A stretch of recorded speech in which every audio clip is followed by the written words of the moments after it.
I have been watching Battle for Dream Island for over 6 years at this point, and over that time, I formed various opinions on stuff like the seasons, the characters, and especially the episodes. Now that 2025 is wrapped up, 3 months ago, I thought it would be a good idea to rank every single episode in the series, but this won't be your average ranking where I place all of the episodes by hand.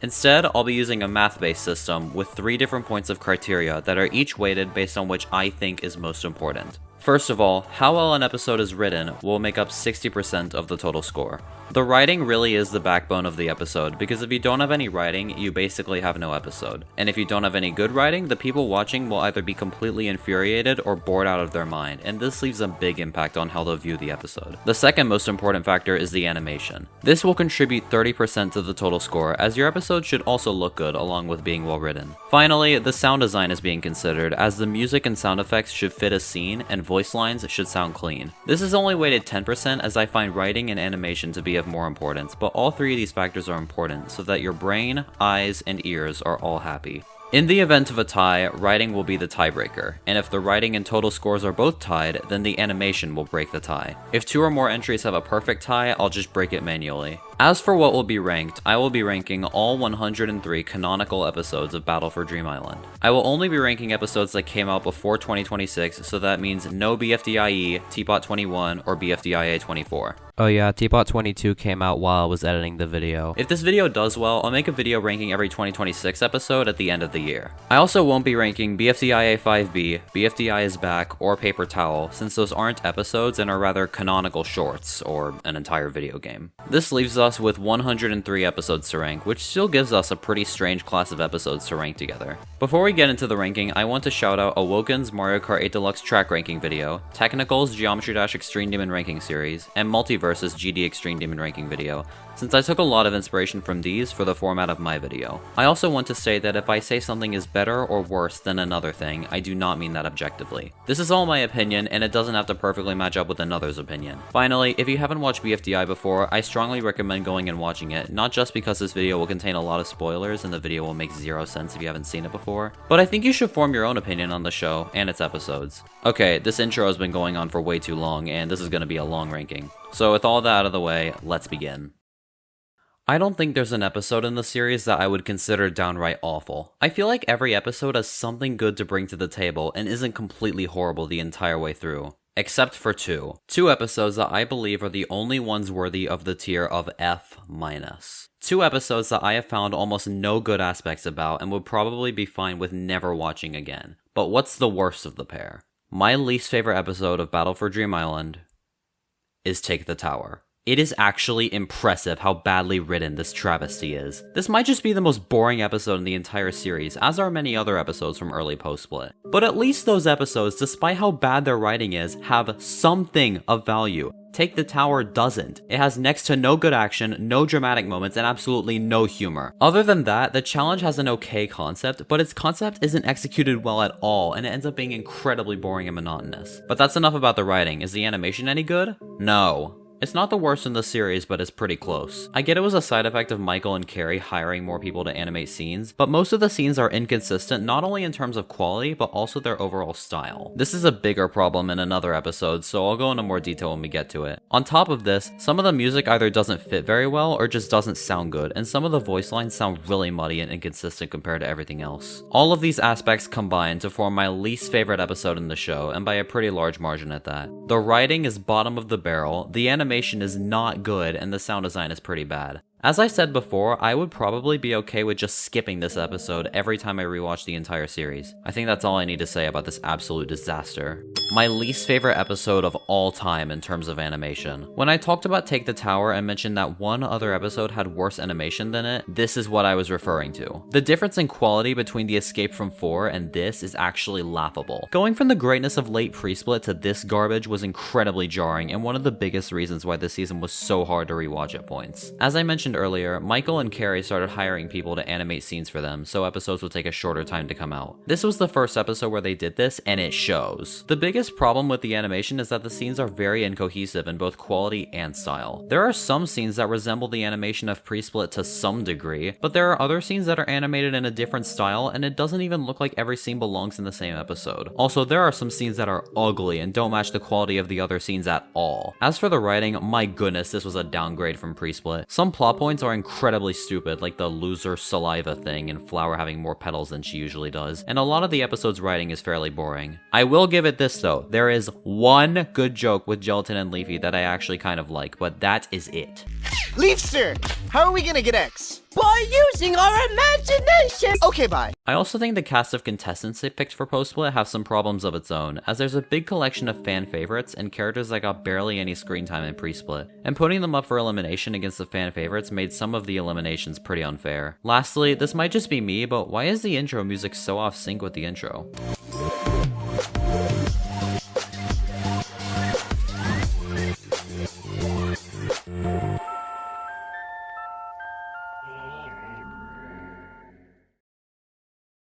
Now that we're done with the F- tier episodes, we're moving into F tier, which has the episodes that I would still call fairly bad, but not as bad as Take the Tower or X Marks the Spot. They're still lacking a lot of good content, and sitting through them is a bit of a chore. Let's just get these episodes out of the way so we can move on to some good stuff.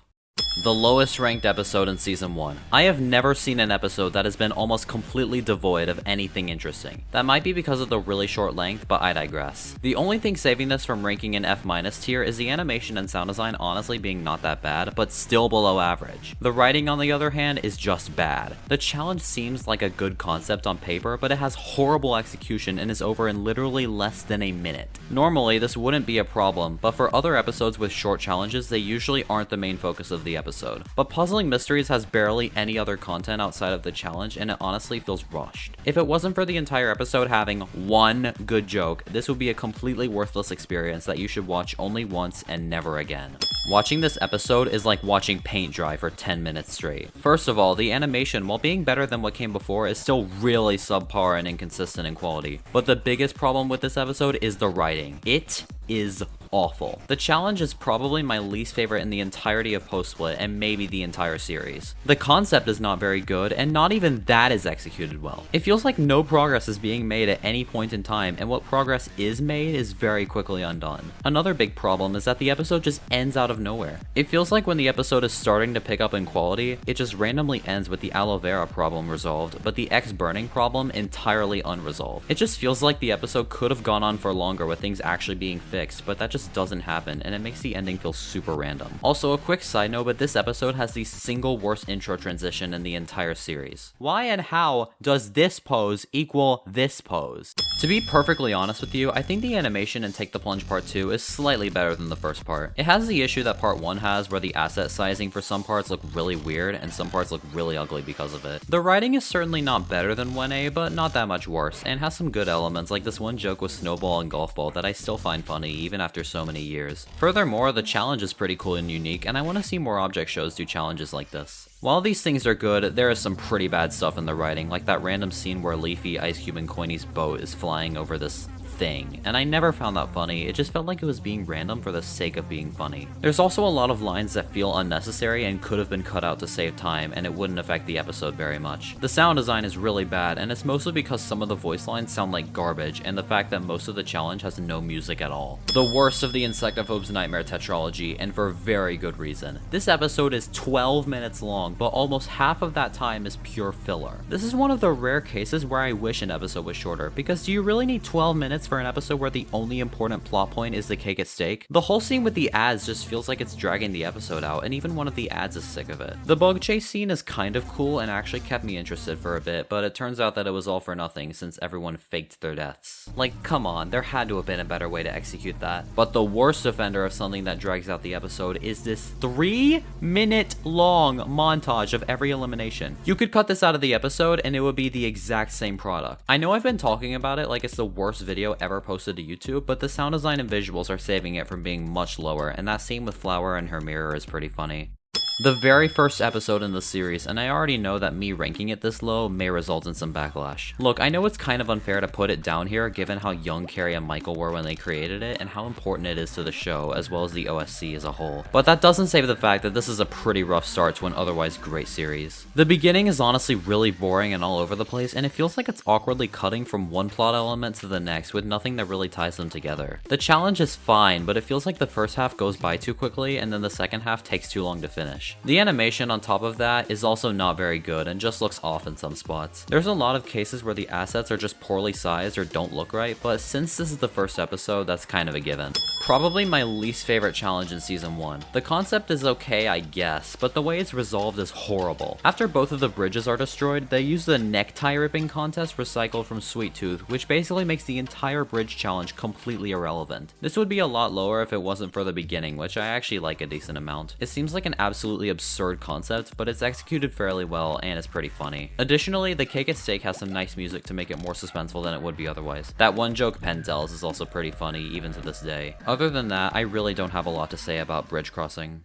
The fact that the 4 lowest ranked post-split episodes are the first 4 episodes of post-split should really say a lot about how bad of a transition it was from late pre-split. These episodes were a huge slog to get through, and they were all really boring and kind of painful to sit through. And episodes like A Taste of Space do not help at all. Imagine everything I said about how low can you grow, but this time the challenge is even longer, but it actually has an ending that makes sense. It still has the glaring flaw of almost any progress being completely non-existent until the very end, but at least the ending, despite how dumb it is that the contestants took that long to figure out, actually feels like an ending. But one of the biggest problems is X. He was honestly super annoying, and lines like, It sure would be nicer if it was like 1 degree warmer though, really show how bratty and spoiled he was in the episode. 4 was barely any better, and 4's writing will be a problem for many post-split episodes. The way he's written is really different from how he was written in pre-split, and I kind of hate his character in post-split. By the end of the challenge, both X and 4 are just subtracting points over and over and over again, even when the contestants do absolutely nothing, and it's actually really annoying. But anyways, there are a few good scenes, like the funny post-credit scene, and the sound design isn't bad. It still has the problem of specific characters' voices sounding low quality compared to everything else, but the choices of music in some parts are pretty nice. I especially like the song that's used while the half-cots are on the moon, and it really fits the mood it's going for. So those are the only episodes in the show that I would consider F tiers. The ones that I would never rewatch unless I was marathoning the entire series and just had to get it out of the way. They're really the only ones in the series that I would call bad. We've now moved into D tier, which has episodes that I wouldn't call bad, but just mediocre or subpar. I'm sorry I haven't been very positive so far in the ranking, but there's just a lot of bad stuff we have to get through to make it to the good stuff. Anyway, here are the D tier episodes, starting with...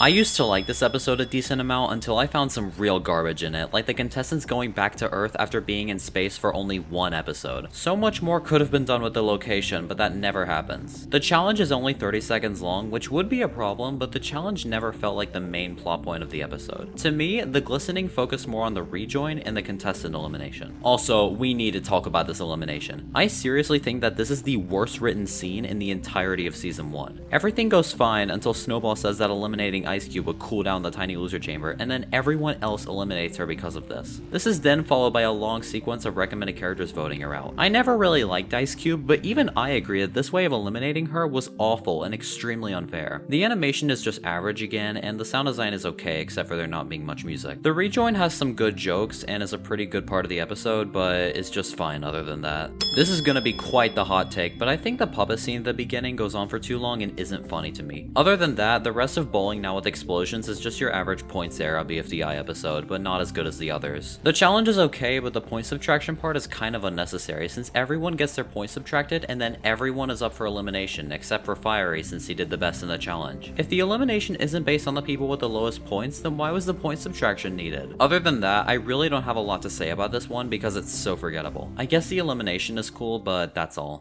The finale of season 1, and if I rank this list only based off of the writing, this will be a lot lower, and there are multiple reasons why. The fact that Fiery didn't let Leafy into Dream Island despite letting everyone else in, including Pin, Spongy, Flower, and even Coiny, all because of what happened on the Ferris wheel in episode 24 is just infuriating to watch. After all of the stuff they've done together, having one single bad moment completely define this decision is just not right. Flower is also completely intolerable, and it really goes to show how insufferable she was in season 1. The entire time I was watching her burn the recovery centers in the incinerator, I kinda just wanted her to trip and fall in the incinerator and die. The animation, however, is pretty good overall, and I really like the song used for most of the episode. These two things, as well as the writing being pretty good in some parts, save the episode from placing a lot lower on my list. The lowest ranked BFB pre-split episode, and a very rare Satomi and Pokey writing L. Usually when an episode is written by Satomi and Pokey, it turns out really good and is one of the best episodes in BFB. This episode is about basketball is the only case where they kind of dropped the ball in terms of writing. Despite a few jokes that made me laugh, most of the content kind of blends together for me. It's honestly a little boring and some things go on for a painfully long amount of time. The animation, while having some appealing parts, mostly puts me to sleep and isn't very captivating. The sound design has some issues, like some low quality voice lines and the lack of music in parts. It's because of this that this episode isn't one I think about often and don't have very much to say about. I can see why this episode has a lot of enjoyers, but unfortunately I am not one of them. A big issue with the episode for me is profiling. I get that they want to be noticed after being forgotten for so long, but they feel a bit like a Mary Sue or someone that is always perfect and has zero flaws. This is especially apparent when the other characters immediately agree to throw them a party, even though they've only known them for a few minutes. But while I think Profiley could have been written in a better way, 4 is honestly no better. As soon as Profiley shows up, 4 starts whining about how no one ever cares for him, and even though I do think his argument is valid, the way it's worded makes him look really selfish. Not everything is bad here though. The sound design and animation are pretty alright, and definitely better than other episodes in post-split.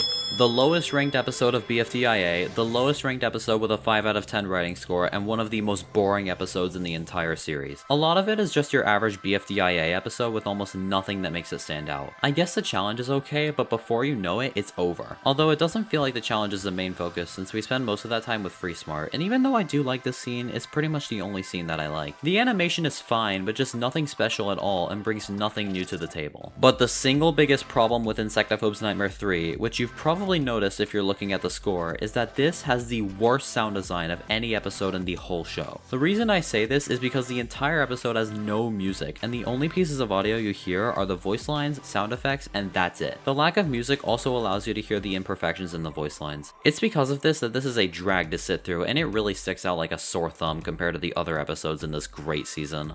When I talked about Insectophobe's Nightmare 2, my biggest problem was that it felt like a lot of content was unnecessary and could have been cut out without affecting the plotline. The Game Has Changed has that same problem, but not to an extreme degree. One of the biggest reasons for the slow pace is a problem that a lot of post-split episodes have, and it's that the characters speak a lot more than they should. With pre-split, a lot of things happen without many words being said at all, but that's just not the case with post-split. But there's another issue that needs to be brought up. 4. I mentioned his unlikability in A Taste of Space and The Hidden Contestant, but it's even worse here. When he doesn't get to host the cake at stake and gets his merge announcement stolen from him, he turns into a super annoying man-child who makes the challenge all about himself. His selfishness is very noteworthy with lines like 0 out of 10. Because the party was meant to be for me. And especially, Can you guys stop using your parties as a way to fix your own personal conflicts and just base your lives around me, please? But that's pretty much all I have to say about this episode, since those are the only glaring issues and everything else is just fine. Okay, Let's Raid the Warehouse is not nearly as bad as the 4 episodes that came before it, but it's still kind of forgettable. I always forget a lot of what happens in this episode the moment I finish it, other than the fact that the writing is fine. Some stuff like the funny beginning and the shopping portion of the challenge are pretty fun to watch, but the episode also has the big problem of some character lines being unneeded and feeling like filler. One scene I do want to highlight is Leafy's talk with Woody, which is actually pretty deep and kind of wholesome, and I can genuinely see it helping out someone in real life. Unfortunately, the gift receiving part of the challenge is kind of boring and drags down the writing score a bit. As for the animation, it still has the problem of being very incohesive in quality and style, but overall, this episode isn't horrible.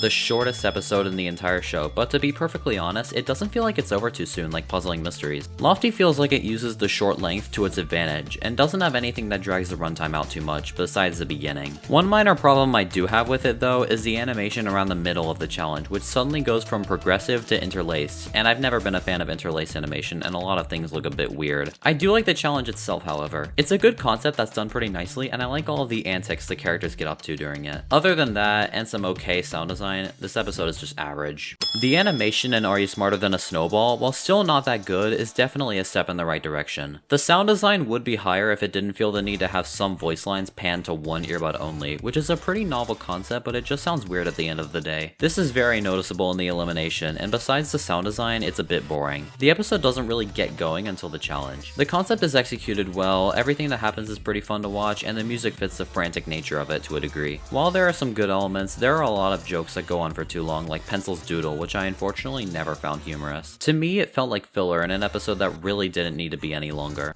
I'm kind of sad to see Sweet Tooth this low, because the first challenge is pretty solid, and this episode is really funny. I like the judging part, even though it goes on for longer than I would have preferred. The two big gripes I have with the writing are the second challenge, and especially the tiebreaker. I mentioned my distaste for the tiebreaker during the bridge crossing segment, my main complaint being that it makes everything that happened before it feel irrelevant. The second challenge also feels like it was thrown in last minute to both stretch out the episode's runtime and continue the gag of the squishy cherries losing over and over again. The other big problem is the sound design, as there's no music for almost the entire episode, which makes it a drag to sit through. Anyway, that's the list of D tier episodes complete. Next up are the C tiers, which are episodes I would just call fine. They're not very good, but not super bad. I think this is the point where the episodes are no longer below average, and I actually have more positive thoughts on them than negative thoughts. But anyways, let's begin this section of the list. Fortunate Ben is an episode that's really average and doesn't have anything overly good or bad about it. The animation quality looks very subpar at points and pretty nice at other points, and same goes for the sound design. For the writing, everything before the challenge kind of drags and isn't very interesting for a while. The episode also has a lot of dead memes as jokes, which didn't age very well, as you can probably expect. Anyways, the elimination is pretty nicely written, and I like the location the challenge takes place in. The end is also really intense, and that one scene with the ground splitting apart is super cool. Everything other than the challenge and the elimination prevents this episode from scoring higher on the list. I feel like this episode doesn't deserve as much hate as it gets, but that also doesn't mean that I like it very much. Every time I see someone talk about the Twisted Temple, I see them saying how it's one of their least favorite episodes in the entire series, and furthermore, it's the third lowest ranked episode on IMDb. Yeah, it has the common problem many episodes from Post-Split have with the characters speaking more than doing, but there's some good content to be seen. The animation is much better than early Post-Split and actually looks pretty good in some spots. I also like the location that the challenge is set in, and it shows one of the few strengths that Post-Split episodes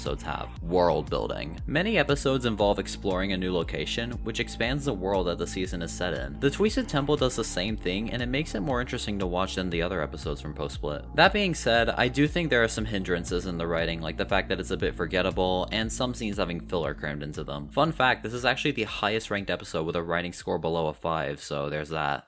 Reveal Novum is one of those episodes where my opinion on it changes almost every time I watch it. When I saw it for the first time, I thought it was really good, especially the recommended character join scene and the TLC escape subplot. I still think these parts are good, and the end of the challenge where the eliminated contestants are about to drown in the TLC is really exciting to watch, but I think the music did most of the heavy lifting there. However, when I got older and rewatched it again, I found some big problems with it, like how unfair Tennis Ball's elimination is. Why did they feel the need to eliminate him this way? Another glaring issue is the new scoreboard only holding 2-digit numbers, which makes Pencil's win completely useless, and because of those, I like the episode a lot less. Now, after rewatching it again, I think it's just fine. Who knows, I may rewatch it again and reevaluate my score, but for now, this is where it stands.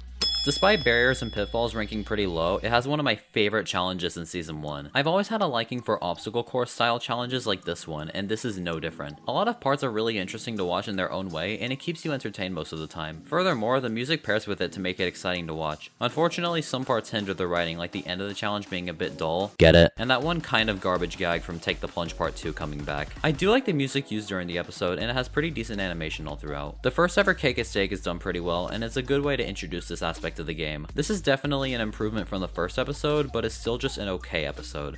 Man, how many times have I said the word episode? Oh. The first half of this episode was looking at a D or even F tier rating. So many plot points and things that happen are really stupid, and the animation puts me to sleep. The sound design has a lot of voice lines sound fine, while others don't, and there's a lot of scenes with absolutely no music. But man, the second half of this episode, most notably starting at the Death Pact scene, completely blows the first half out of the water. The way it's animated and the writing overall is something I'd expect from the likes of a late Teapot episode. I love how intense it is, and the music fits amazingly with the intensity. If the music used in this part was any different, I don't think the scene would have as much tension and excitement as it does. I don't know how you can make the entire first half of your episode super mediocre and make the second half really solid, but today's very special episode somehow achieves that. The animation isn't anything really unique, but it doesn't look like garbage, thankfully. But is the episode well written? The challenge is an okay concept, but it feels slow paced at points and didn't really keep me engaged the entire time. I should also talk about Match because she is downright insufferable. The way she treated Bubble was really unkind and hypocritical, since she didn't even know the answers to the question, even though she shamed Bubble for not knowing them. Another annoying element is the 8 gag, and it's not anywhere near as bad as it would eventually become, but it's still pretty annoying. Other than those aspects, it's another average episode that I don't have a lot to say about. I like some of the elements in Fashion for Your Face, like the bit with the sweaters in the beginning and the part where Flower rushes over to the half-cots. But there's also a lot of pretty boring moments, like the whole chunk of the episode that's spent on the train, and it has the problem of many lines being unnecessary. This episode also brings back Purple Face, who I've never found funny or interesting. He always came off as really annoying and kind of brought down my enjoyment of the episodes he's in. The little time we spend with the have-nots is very dry, and it feels like it never progresses at any moment. Another thing I'll mention is Flower's character development kind of regressing here, and not being super consistent with her behavior in the previous episodes. But I will admit that the animation starts to improve at this point in time, and looks less like a multi-animator project. As for the sound design, some voice lines, especially Lollipop and Gelatin's, sound kind of low quality, and the overall audio quality is a bit all over the place. I never really was a fan of this episode, since a lot of the content it contains is just your average BFB episode with not a lot that makes it very memorable. The beginning is pretty poorly animated, and I just don't like the style of early pre-split. I know it's supposed to be more sloppy, but it feels really stiff and just doesn't look that good in my opinion. The second half does have some pretty scenes, however. As for the writing, the challenge is fairly interesting and cool to watch despite how ridiculous the concept is. The attempts at humor either don't work very well or just take too long to finish, but I don't think the episode is entirely lacking in good scenes. One small issue is Leafy, who was actually really unlikable, and I can see why she was eliminated the very next episode. Fortunately, the sound design is a highlight, except for Carrie and Sam Lee's voice lines not sounding up to standard.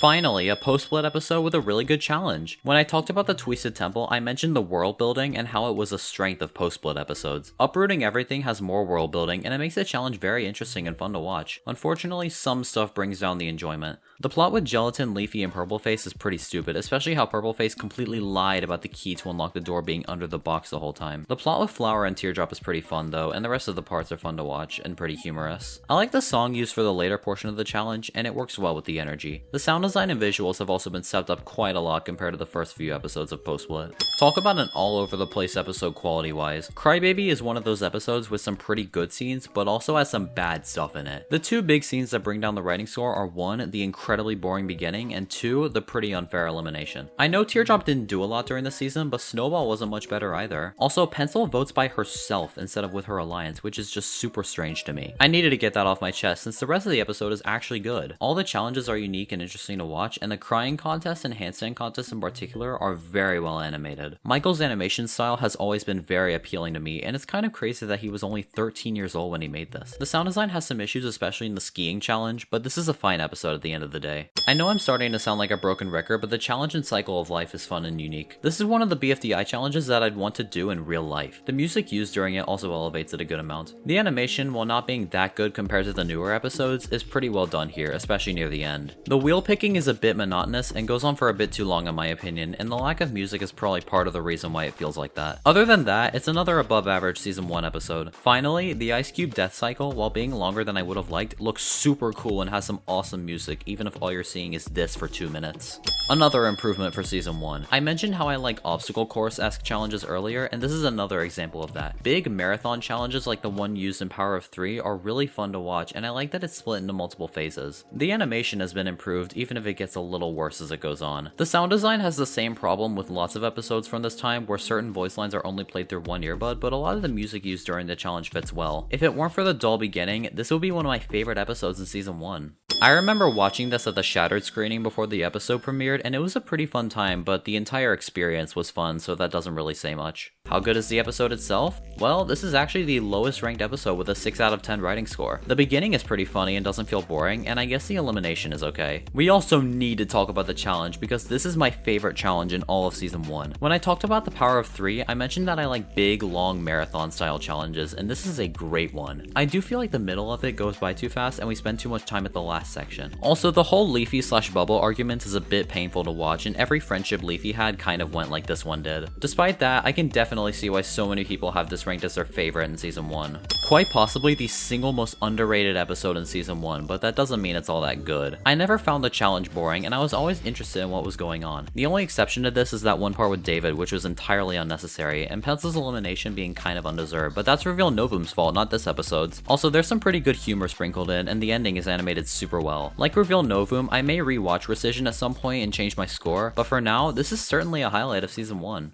This was actually the very first BFDI episode I ever watched, and it was a good introduction to this amazing series. This episode was a good first impression for BFDI, and it taught me the standard of the show as a whole. Besides that, this episode is okay. The chase at the beginning is pretty cool, and the music complements it fairly well. Everything after that is fine, but some voice lines don't sound very good, and the animation is just your average Season 1 animation. I think there are some good writing elements, like the concept of being able to switch teams whenever you want, which is one of my favorite aspects of BFDIA. There are a few lowlights in Yahoo I want to know, such as some scenes going on for too long, and I honestly think that the challenge at the end is my least favorite challenge in the entire show. It feels like it was randomly thrown in at the last minute, and it just feels very rushed. The elimination is also pretty unfair, but those are pretty much the only problems with this episode. Yes, the challenge in this episode is a bit boring, but I've always had a liking for it. The beginning is pretty funny and animated nicely, and I think this episode is the point where the show starts to pick up in overall quality. The animation for the rest of the episode is pretty average, but I think the challenge has some good scenes in it and a really cool ending. I really like how the time changes from day to night as the challenge goes on, and it makes the challenge feel like it has some progression and enhances the visuals. The song used at the end also adds some much needed suspense. Finally, I like how the recommended characters are placed so close to the contestants, and it increases the liveliness of the challenge, I guess. Just your average BFB pre-split episode, but I feel like I've said that about every pre-split episode so far, so it doesn't really mean much. The beginning and why would you do this on a swing set is humorous and animated nicely, but I think the cake at stake is too long and could have been shortened down by quite a bit. Similar to Lick Your Way to Freedom, the challenge is a really wild concept that could never be recreated in real life, which makes it pretty fun and interesting to observe. The animation for most of the challenge has unfortunately never sat well with me, but the animation in the last minute and a half of the challenge looks really good. It's not just the animation in this part that's well made, it's also written very well and stands out compared to the rest of the challenge, which was honestly kind of meh. The music also pairs with the writing really well and makes it even more appealing than it already is. I don't know why Pre-Split has this trend of having a mostly okay episode and then having one scene carry its quality so much. Forget Don't Lose Your Marbles, this is where the season's quality immensely improves. The new assets and details put into everything look much nicer than the old assets. As for the writing, I like the challenge and it has some good moments, like the stupid tightrope. I have a fear of heights. The team split is also a pretty interesting scene, and the another name joke is pretty underappreciated. I unfortunately don't love the music used during the challenge, and don't think it fits the nature of it. The end of the challenge is a good song choice that increases the tension of it, however. Overall, Insectophobe's Nightmare is worth your time if you haven't seen it. This is surprisingly my least favorite of the BFDIA 5 episodes. Truthfully, I think part of the reason why is because I think I've watched it the most out of any episode in BFDI. After rewatching It's a Monster so many times when I was younger, I have every single line of this episode burned into my brain, to the point where I could probably quote it word for word. Anyway, it's just kind of boring, which is weird because I think every scene is important and actually furthers the plot. The way the writing is executed just makes it kind of a snooze fest to sit through, and the animation is absolutely nothing special. The cold open is really boring and Match is kind of obnoxious. There's also no music for the scene, but I guess if there was music, it would be drowned out by the cranking sound. I do think the music choices are good in some scenes, which is why the sound design score is fairly healthy, but there are some scenes with no music and less than amazing voice line quality. Some parts are fun to watch, like the part with FreeSmart, which has some good jokes that I still like to this day. One scene I do like is the ending, with FreeSmart going underwater, because the sound design fits the vibe perfectly and it's kind of unsettling. Everyone dies from drowning and their body is thrown out of the van and into the canal, and eventually there is a massive amount of dead bodies. This scene is really creepy and unorthodox, and I think that's why I like it so much. Wow, Post-Split turned itself around so quickly. After coming off the past 5 episodes of Post-Split, I was not looking forward to Who Stole Donut's Diary, but I was pleasantly surprised. While the animation and sound design still have issues, it's 100 times better than what came before it, and actually looks and sounds pretty decent in some scenes. But the big improvement that was brought to the table was the writing. The cake at stake is actually pretty intense, and understandably so since the voting was absurdly close. The fact that the final 2 were separated by one single vote is kind of crazy to wrap your head around, given how large BFDI's audience is. And then there's the challenge, which is just pretty good all around, and I don't have much to report on. I will highlight the part with Fiery and Leafy, which is super well written and a great way of explaining why they weren't together for so long. It's one of the highlights of Post-Split and a very good way to end off the character arc. The rest of the runtime has some filler segments, but compared to the episodes before this one, it's nowhere near as egregious. If you've been paying attention to the list so far, you'll know that this is actually the lowest ranked episode from post-hiatus BFDIA. That really goes to show how good BFDIA is, especially post-hiatus. Anyway, the episode is just fine all around and doesn't have any scenes that are very noteworthy. The elimination, as per usual, has good music that makes it suspenseful. The challenge, as per usual, is a fun idea. The animation, as per usual with BFDIA, is fairly good all throughout. The sound design, as per usual, is consistent and has fitting music. There are so few things that are special about this episode, but at the same time, it's kind of good. The only scenes I wanted to highlight are just small things, like the cool sound design in the scene where Coiny and Needle's voices switch back, and the funny bit with Fries and Needle. Actually, there is one major scene that I want to critique. Everyone but Fries switching to one team completely destroys the team dynamic, and I've never liked the scene at all. Thankfully, everything goes back to normal and lots of mud. But other than those small things, I have nothing to say. I genuinely think that Taste of Sweetness was the hardest to write a decent review on, since it's pretty good, but also has so little things that are remarkable about it. When I was complaining about puzzling mysteries, one of my big points was that the challenge was way too short, even though it felt like the main focus of the episode. A Leg Up in the Race actually has a contest that goes by around the same time as the one in Puzzling Mysteries does, but this time the challenge isn't the main focus. I also like the challenge, and the music used for it makes it more climactic than it is to begin with. This episode also introduces the point system to the game, and I really like this concept of the game, and I haven't seen any other object show that does it. Even though the point tallying part is a bit boring, I don't think there was a way to make it very interesting either. Also, the animation in the beginning might be the best animated scene in the entire first season. The lighting and smoothness of it makes my eyes very happy, and Michael really outdid himself here. One big problem is the lack of music for most of the episode, which is a common problem for the first season. One of the biggest problems in this episode is how the characters speak too much when they don't really need to, kind of like in Post-Split. Some scenes also rub me the wrong way, like Ice Cube removing Pin's face, with her reasoning for doing it being that Pin almost stopped her from going to Match's dance party. Really? The whole plot point with the fish flakes and the snorkels also served no plot relevance other than the fact that it attracted the fish monster. But those are the only glaring problems with Lots of Mud. Everything else is actually fairly good. The Cake and Steak is kind of suspenseful even though the music does the heavy lifting. I appreciate the teams going back to normal after what happened in Taste of Sweetness. The standout parts for me are the flower makeover, which is very humorous, and the final minute of the challenge is really intense and actually interesting. Another big strength Lots of Mud has is its animation. BFDIA's animation style is my favorite in the series, and a lot of select parts look really good, but the episode maintains its quality at the same time. Actually pretty decent pre-split episode. Changing up the usual formula these episodes have and changing the host was very intriguing. Donut being a host for 3 episodes is a section of post-split that I was fairly invested in, and he does a good job at doing it. Case in point, the challenge in 4 Goes Too Far is a great concept and so much stuff happens during it. There are some parts that are boring and some scenes lack music, which is a problem I've already talked a lot about, so I won't bore you with that. I think my favorite scene is Pin and Coiny's talk, which was actually pretty emotional even though it hinges on something that's not a big issue. I think the music works with it to make it expressive. The music overall is one of the big strengths that BFB has. Since Michael is making the music and not grabbing songs from Incompetech, he has the power to make a scene exude any energy he wants, and it really works out in this season's favor. With that, C tier is finally complete. These episodes obviously aren't bad, but not something that I would rewatch very often. I think they're definitely worth your time and should be watched at least once. Now we're moving up into B tier. These episodes are actually pretty good. Not much more to say, so let's go ahead and talk about them. Yep, this is the lowest ranked episode of The Power of Two. Kind of surprising that all 20 Teapot episodes are B tier or above, but I guess that means that Teapot is very consistent with the quality of their episodes. Anyway, out of all 20, getting Puffball to think about roller coasters is my least favorite. Mostly because the writing has the common problem of Post-Split where the characters speak way too much. Granted, it's nowhere near as big of a problem as in Post-Split, but it's still pretty noticeable. It just feels like a lot of the scenes that exist could have been shortened down a pretty considerable amount, and it would have made the pacing better. Other than that, this episode is pretty good. The challenge is a very cool idea, and all the attractions the teams build are unique and cool. The animation is pretty solid and keeps a consistent style throughout. The sound design has some minor problems, especially with Carrie's voice line sounding more echoey than the other lines, but the music choice for every scene is decent.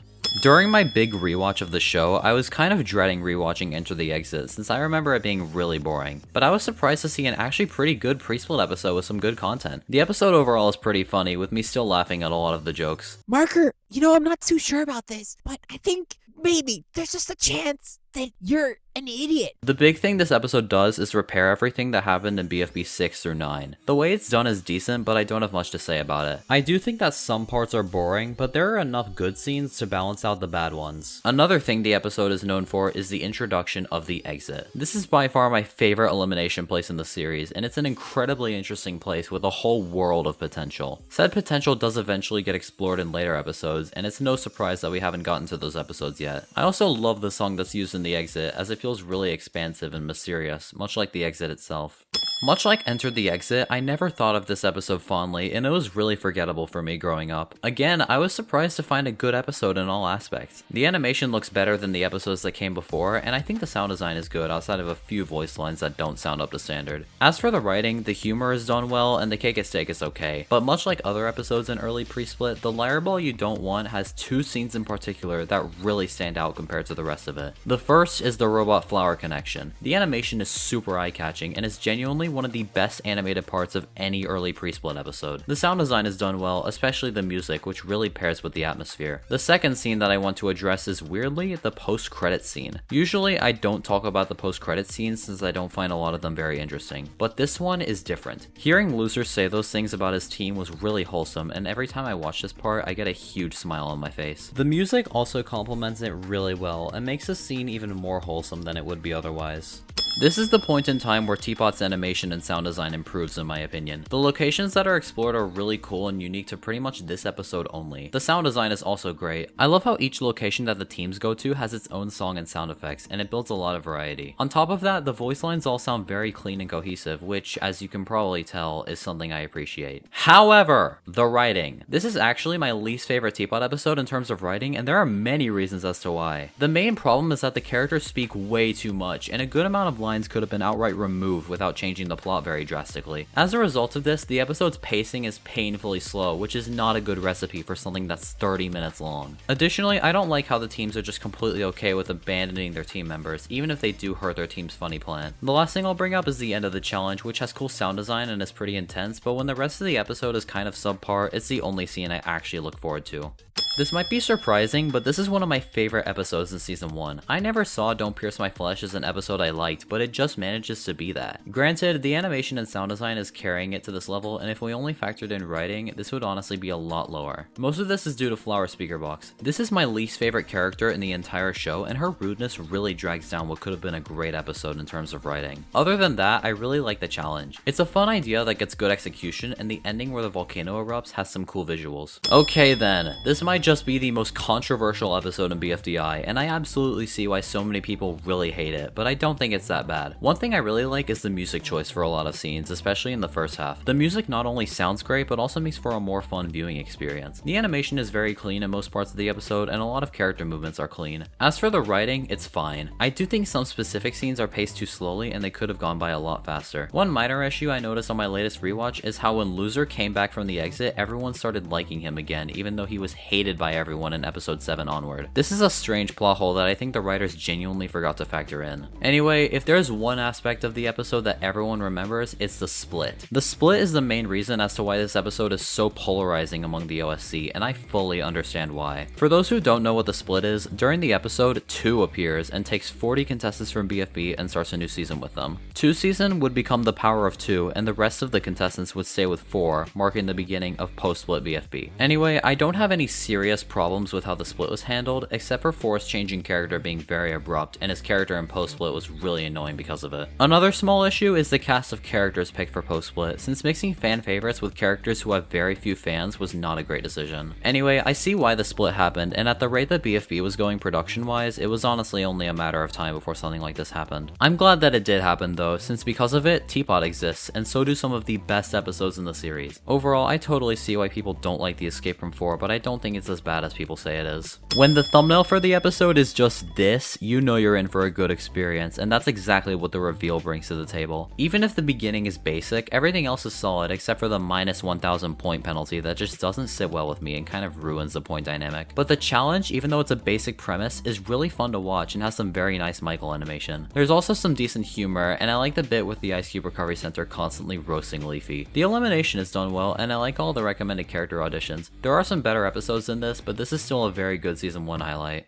No More Snow's writing is kind of the opposite of the writing in It's a Monster. When I talked about the latter episode, I mentioned how the writing was boring, even though everything that happened felt important. But in No More Snow, the episode isn't very boring, but what happens in the episode itself feels like filler. The only important thing that happened is that the HPRC got destroyed and all but 7 of the contestants died. Other than that, there are some good scenes like the part with Free Smart and the buttons, but the entire scene makes you feel bad for Ruby and how Pencil is treating her. The part with Wobunch is also funny, even if Coiny is really mean to Spongy. I can see why Spongy has such a grudge against him in the episodes that came after this. As for the sound design and animation, it's okay. I like the lighting and music in the beginning scene, but it's just fine other than that. There's not a lot of scenes that stand out for me, and there are some scenes with no music, and I've already explained how that's a problem. Another minor issue is that a lot of the voice lines sound low quality, but like I said, it's only a minor issue. Ultimately, No More Snow obviously isn't a bad episode, it's just kind of forgettable. After way too long, we have made it to the top half of the list, and get to the top in 500 steps is a good way to get it started. This is where Satomi's writing style really shines through. The way that she writes episodes is by not making the characters say many words, but say just enough to make a scene work. When she and Pokey write an episode, more often than not, they nail the pacing, and it's because of this that Satomi has probably my favorite writing style in the series. But anyways, about the episode itself. The challenge is a really simple idea, but even still, it's fun to watch. It's kind of wild how a concept as bare bones as the one used here is actually interesting to sit through. I also need to talk about Bubbles' talk with Match. This scene is actually really heartfelt and displays how Match's leadership is flawed, and how she was trying to be someone else when Bubble didn't want that. I love this scene so much. The music works with it, and even if it didn't, it would still stand out compared to the rest of the episode. It's around this point in the season where the writers start including lots of character development, and since I think that's important to give the show some weight and make the characters feel more realistic, this point in the season is where my favorite episodes are. We'll talk about them later, I promise. Normally, an episode with multiple challenges worries me a bit, since there is a lot of potential to mess it up and make the writing incredibly dull. But Half a Love is Better Than None actually does it well, and none of the challenges feel useless. They're all very fun and engaging, from the intense rejoin challenge with a lot happening at the same time to the actually pretty funny hurdle challenge. Oh, no, look at the next one. That's enough, Bubble.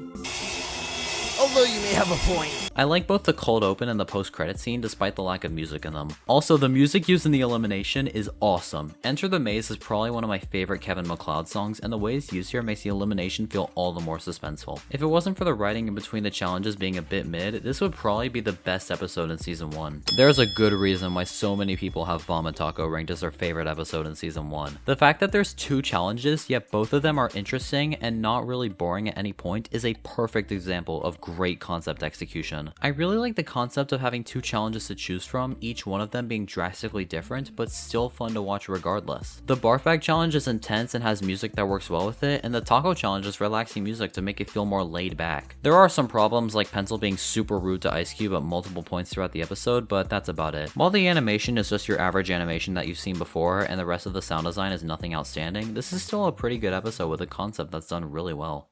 Out of the first 3 episodes of BFDIA, this is the best, but there wasn't a whole lot of competition. The beginning is pretty decent, and I like the "we'll ooze a whole bunch" joke. One thing I don't like about the episode is that there are some select parts that go on for far too long. Examples of this are the part before the elimination, and especially the 2 montages with Puffball and the others traveling over the Goiki Canal. I get it's a funny part visually, and it has some great music to go with it, but did one of them really have to be over a minute long? Other than those strange pacing issues, this episode is great. The challenge is pretty nice, and it's fairly entertaining during its runtime, but there's one scene in particular that really stands out for me, and that's the evil Leafy chase. This is by far my favorite part in the episode, since it's so intense and thrilling and honestly kind of scary at points. I remember that jump scare and the kind of unsettling scene with evil Leafy sinking into Spongy kind of freaking me out when I was younger. The sound design is really the icing on the cake for this scene, and every single teleport feels all the more impactful because of it. At the end of the day, when combining every scene together, Get Digging is definitely good, and I recommend it to those who somehow haven't seen it given how many views it has.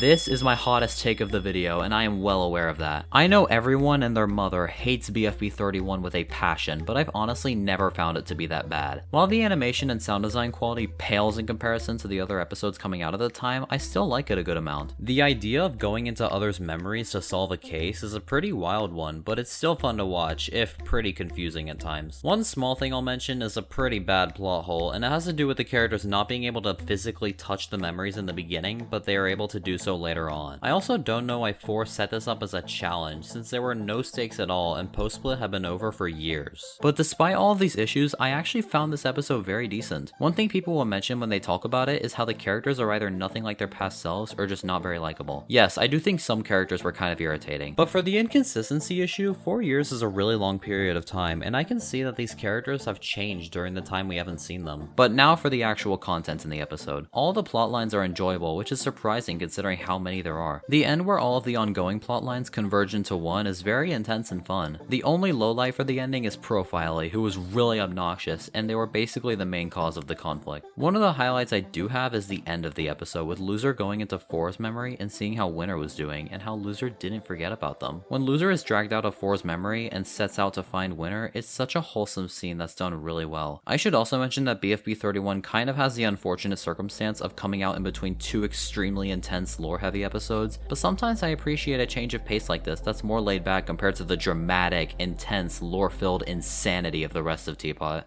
I think this is the point where Sam Thornbury's writing style improves for me. Before this, his writing style had a lot of cases where the characters spoke a lot more than they should have, but over time, the episodes he wrote had less of this. There are still a lot of cases of this in Fishes and Dishes, and some of them are pretty egregious. It's nowhere near as bad as it was in Post-Split, but the excessive amount of character lines mixed with how long some of them are lead to some slow pacing. Anyway, the challenge idea is okay, but the shenanigans the teams get up to during it are fun to watch. Although the plotline with Are You Okay, with the exception of Eraser, was kind of annoying, and the rest of the contestants on the team were honestly really unlikable. But TSTOE's plotline was really fun, had good humor, and was decently intense. The end of the challenge is kind of stupid, and it displays exactly what I mean about the character lines being too long. As for the animation, it keeps a consistent style throughout, and looks pretty good. The music choices in some parts of the episode don't really fit, but the rest of the sound design is fine.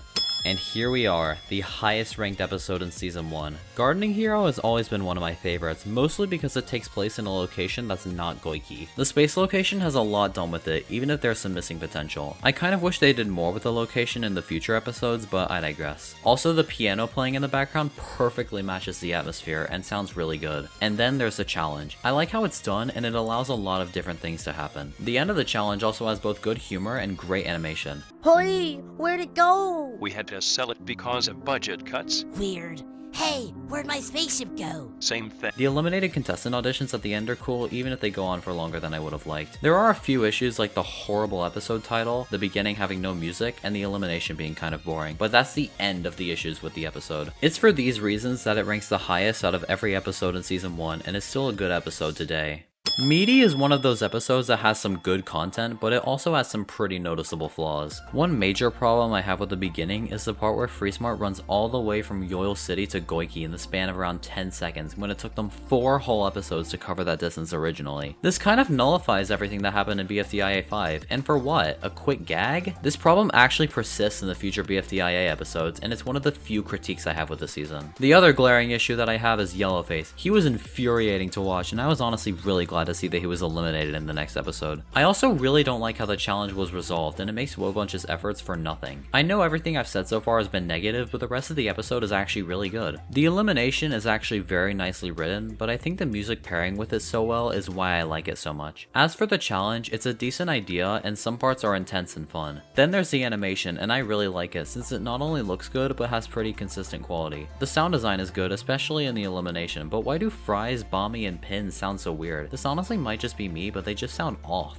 What a way to start off BFB. Getting Teardrop to talk is a really solid introduction to the standard of the season and what we could expect from it. It's also a good episode on top of that. The beginning doesn't do what Take the Plunge Part 1 does, and the events that happen before the host shows up are actually interesting and not boring. The team picking part is fun, and I like that it doesn't drag out for too long. The challenge is also a good idea, and a lot of the stuff that happens is fun, especially the plots with Teardrop and a better name than that. There are some faults in the writing, like the episode introducing Loser, who kind of ruined a lot of characters for a while. Pencil is also really disrespectful to Bubble, kind of like how Match was in Questions Answered. I also want to talk about the cast for BFB because it's the largest in the series with 64 contestants and 2 hosts. This does create the problem of some characters getting little or no screen time, and fun fact, every single character in BFB has at least one episode where they have 0 speaking lines. As for the animation, I never liked the style of early BFB, especially the really mid-mouth animation, but it has some charm and you could tell the animators were just having fun. There are also specific scenes that look look great. One really good scene is the one with Black Hole, which has both pretty animation and amazing sound design. The sound design overall, more notably the music, is really good. It not only sounds good, but because it's being composed by Michael himself, he can make a song that can fit pretty much any scene. That being said, some voice lines do not have good sound quality, and it's not very consistent at all. Zeke Boogie Doog has aged so well, and there's a good reason why it's so iconic. The beginning has both enjoyable writing and butter smooth animation, courtesy of Michael. The rest of the episode has good humor and overall fun writing. Furthermore, the challenge is a cool idea, and I love Golf Ball's underground factory. It's a cool new location that has both nice visuals and a lot of potential. And then there's the elimination. It has an extreme reputation for being the most unfair elimination in BFDI. For those who don't know, a random user told all of her subscribers to go and dislike Teardrop's video, which ended up with Teardrop being eliminated. While I do think this elimination was downright rigged, I shouldn't knock the episode for something that wasn't the fault of jacknjellify. Although, one minor critique is that the episode only uses one song throughout its entire runtime, which gets pretty dry after a while.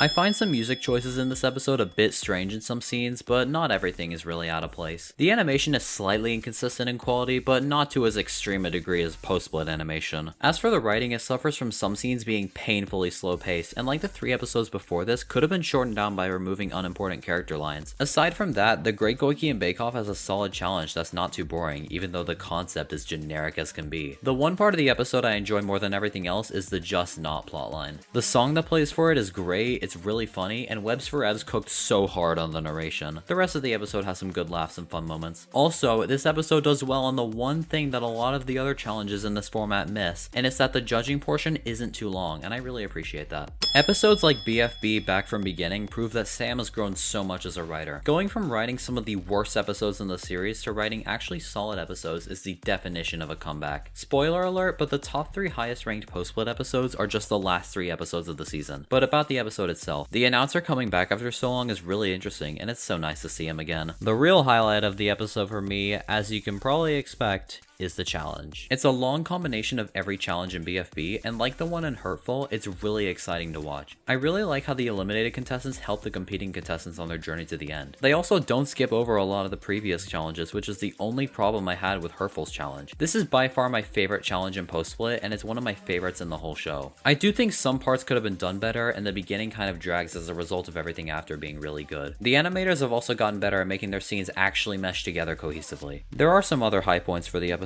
like the fact that it's pretty funny, and the post-credit scene having a piano version of the BFB intro song, which always makes me smile when I hear it. Let's be honest, the ending carries this episode's score. Before that, however, the beginning is funny, and I like the Cake at Steak, mostly because of its really nice animation. Later on, the studio is a cool location to add to the many we've seen throughout post-split. But the one major issue I have with the episode is Purple Face. I mentioned how he was annoying in the other episodes, but in SOS Save Our Show especially, he was intolerable to sit through, where he constantly treated Flowers so disrespectfully, among other things. One thing I do like is Blocky and Woody's arc coming to an end, and it's rewarding to see 2 characters who hated each other so much from the beginning finally be friends. Anyway, I hyped up the beginning so much at the beginning of this segment, so let's talk about it, because there's a lot to say about it. The last 8 minutes of the episode are probably the best 8 minutes in all of post-split. It starts with the announcer explaining the whole story about why he took so long to come back, and why he was wasting the budget in an attempt to cancel the show. The music that plays for this scene also makes it even more captivating. Spatial Harvest is such an unnerving song, and what's cool is that it was the song that played for most of the season 1 finale, so it just makes sense to use it here. And then the climax of the episode begins. As the budget amount gets lower and lower, the animation quality starts to progressively get worse, and it makes you aware of the pure stakes of what's happening. Especially at the end, where the character voices are pretty unpolished and the song in the background sounds like it's glitching out. The ending is so intense in so many aspects, and it really excites me when it starts happening. If it wasn't for everything before this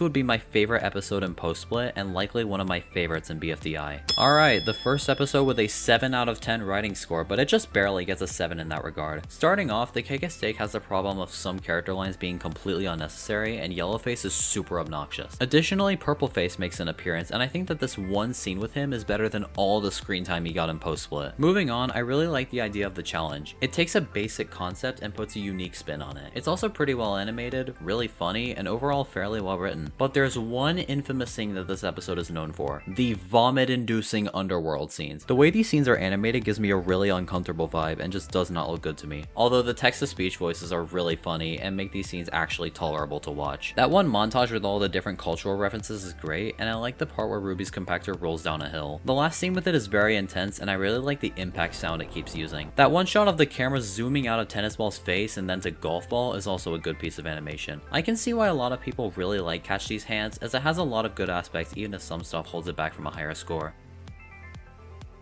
So with that, B tier is complete. These episodes are absolutely worth your time, and I recommend them to those who haven't seen them. They're good pieces of content that are either decent all throughout or have a specific thing about them that makes it enjoyable to sit through. But now it's time for the A tier episodes. This is the point where the episodes start to become really good, and I'm pretty excited to dive into them, so let's go ahead and do that, shall we?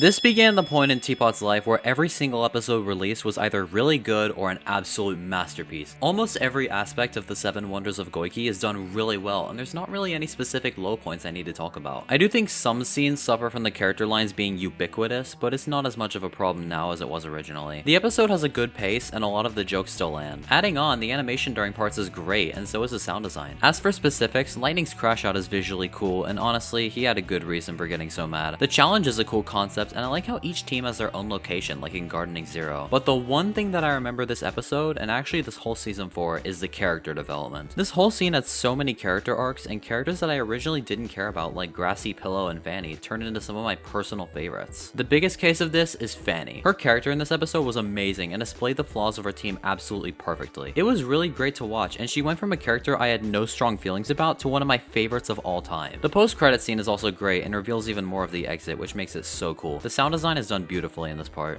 Balancing Pact is really the final calm before the storm that is the rest of Teapot. Other than BFB 31, this is really the last non-serious, light-hearted episode before we get to the episodes with incredibly intense action, really dramatic moments, and absolutely wild character arcs. More importantly, this is the last episode before 1 arrives. But how is it? It's really good, actually. The beginning of the episode was funny, especially the cake at stake. I love the idea of the challenge being the very first challenge in the series, and it shows how BFDI has grown in its writing. It's a really fun challenge with great humor and mostly clean animation. The sound design is done very well, with music choices actually making sense and character voices having consistent quality. But there is one character who brought down my enjoyment. Yellowface is somehow more annoying than he was in Meaty, which is honestly saying something. Him teasing the characters with his stolen limbs and constantly getting in the way of things genuinely brought down the episode's writing score by an entire half point, maybe even more. Additionally, Robot Flower having Flower's personality from season 1 is kind of interesting, but like I said, it's Flower's personality from season 1. Because of this, she's kind of painful to watch. There are a good amount of scenes that I like though. That one scene with Winter is pretty deep, and the conversation between them and 2 is really human.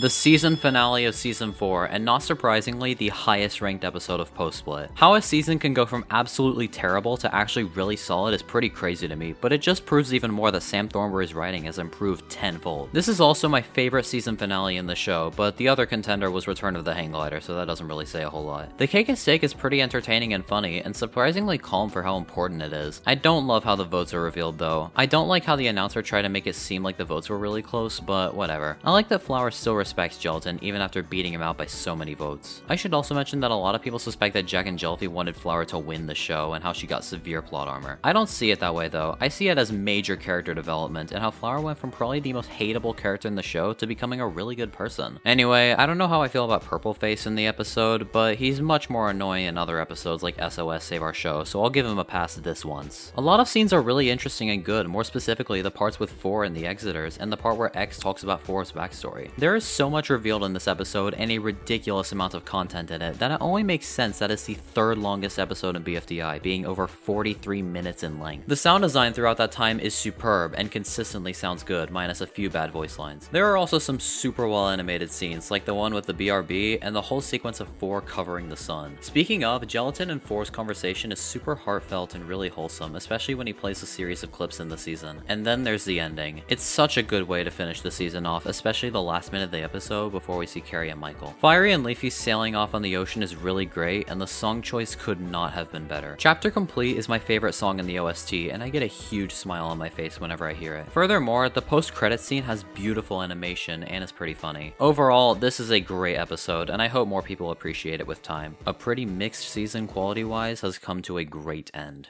So there's two big problems with Intruder Alert that I want to get out of the way first before we talk about everything good. First of all, I mentioned Yellowface's unlikability and meaty and balancing pact, but his character here takes the cake. He is intolerable to watch, being incredibly annoying to his team, and the whole subplot of him kidnapping Bomby because he's purple just made me mad. The other problem that drags the episode down is how stubborn Fiery Speakerbox is and completely refuses to tell FreeSmart what the challenge is, which is basically the main cause of FreeSmart's loss. Okay, that's pretty much everything bad. Everything else is great. The first intro is very well animated along with the rest of the episode. I mentioned how I really liked the BFDIA animation style, and that still stands true. Furthermore, the music choices are great and the voice lines consistently have solid quality. The introduction of the Yoyle is good, even though it doesn't really hit us at first how truly powerful this mineral is. The challenge is also a solid idea, even though we almost never see the teams actually do the challenge part of the challenge. Although the montage of FreeSmart doing the wrong challenge was funny and had really clean animation. And then the post-credits scene has really good lighting and a beautiful background. It does unfortunately have Yellowface, who is just as unlikable as he was earlier on, but everything else is decent. The music used in the credits is also amazing, and it fits really well with the nighttime atmosphere.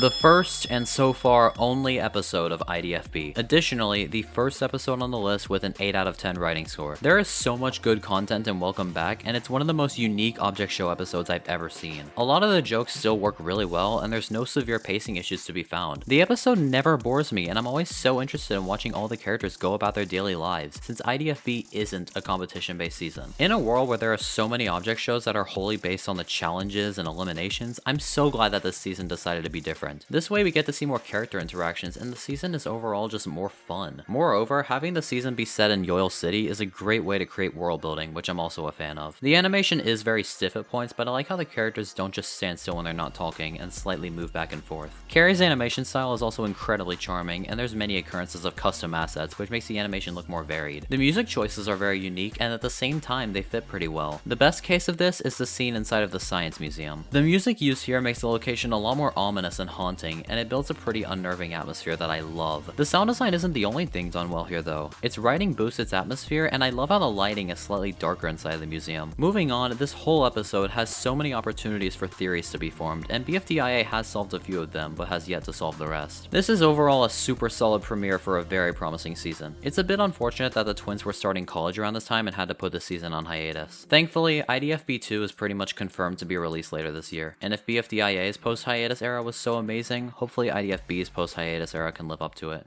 I have been waiting to talk about Get in the Van. This episode is the point in time where the show's quality skyrockets. The quality of the writing is honestly able to live up to the standards of modern episodes. Starting off, the parts with Bubble, Leafy, and Pin are pretty funny, and the way that Leafy and Bubble speak to each other is actually pretty authentic since they stutter a lot and talk over each other. Pin is fairly disrespectful to Ice Cube and Book, but it's not a massive issue. Then we get to the Cake Steak, which I actually really like. The music slowly getting more suspenseful as it goes on fits very well, and I really love how the host reads out viewer comments regarding the characters. It really adds some more audience representation in a show that already has a lot of it. After this, the part before the challenge has really clean animation, and every movement is so smooth and looks so alive. The angles and lighting in the first scene of the challenge are very unique and look amazing. Speaking of the challenge, it's great. The idea is perfect for an episode that's split into multiple parts, and it's just overall really fun to watch throughout. Even though the challenge portion of this part of the episode is rather short, it's still entertaining to watch throughout its short runtime. But if there's one scene from Get in the Van that I remember, it's the ending, where FreeSmart and some contestants from Team No Name run into Evil Leafy and then get eaten by her. The way her mouth is animated when she eats them, and especially the terrifying high-pitched scream that pairs with it, is truthfully kind of disturbing and actually scared me when I was younger. We quickly build a trebuchet. We might be able to...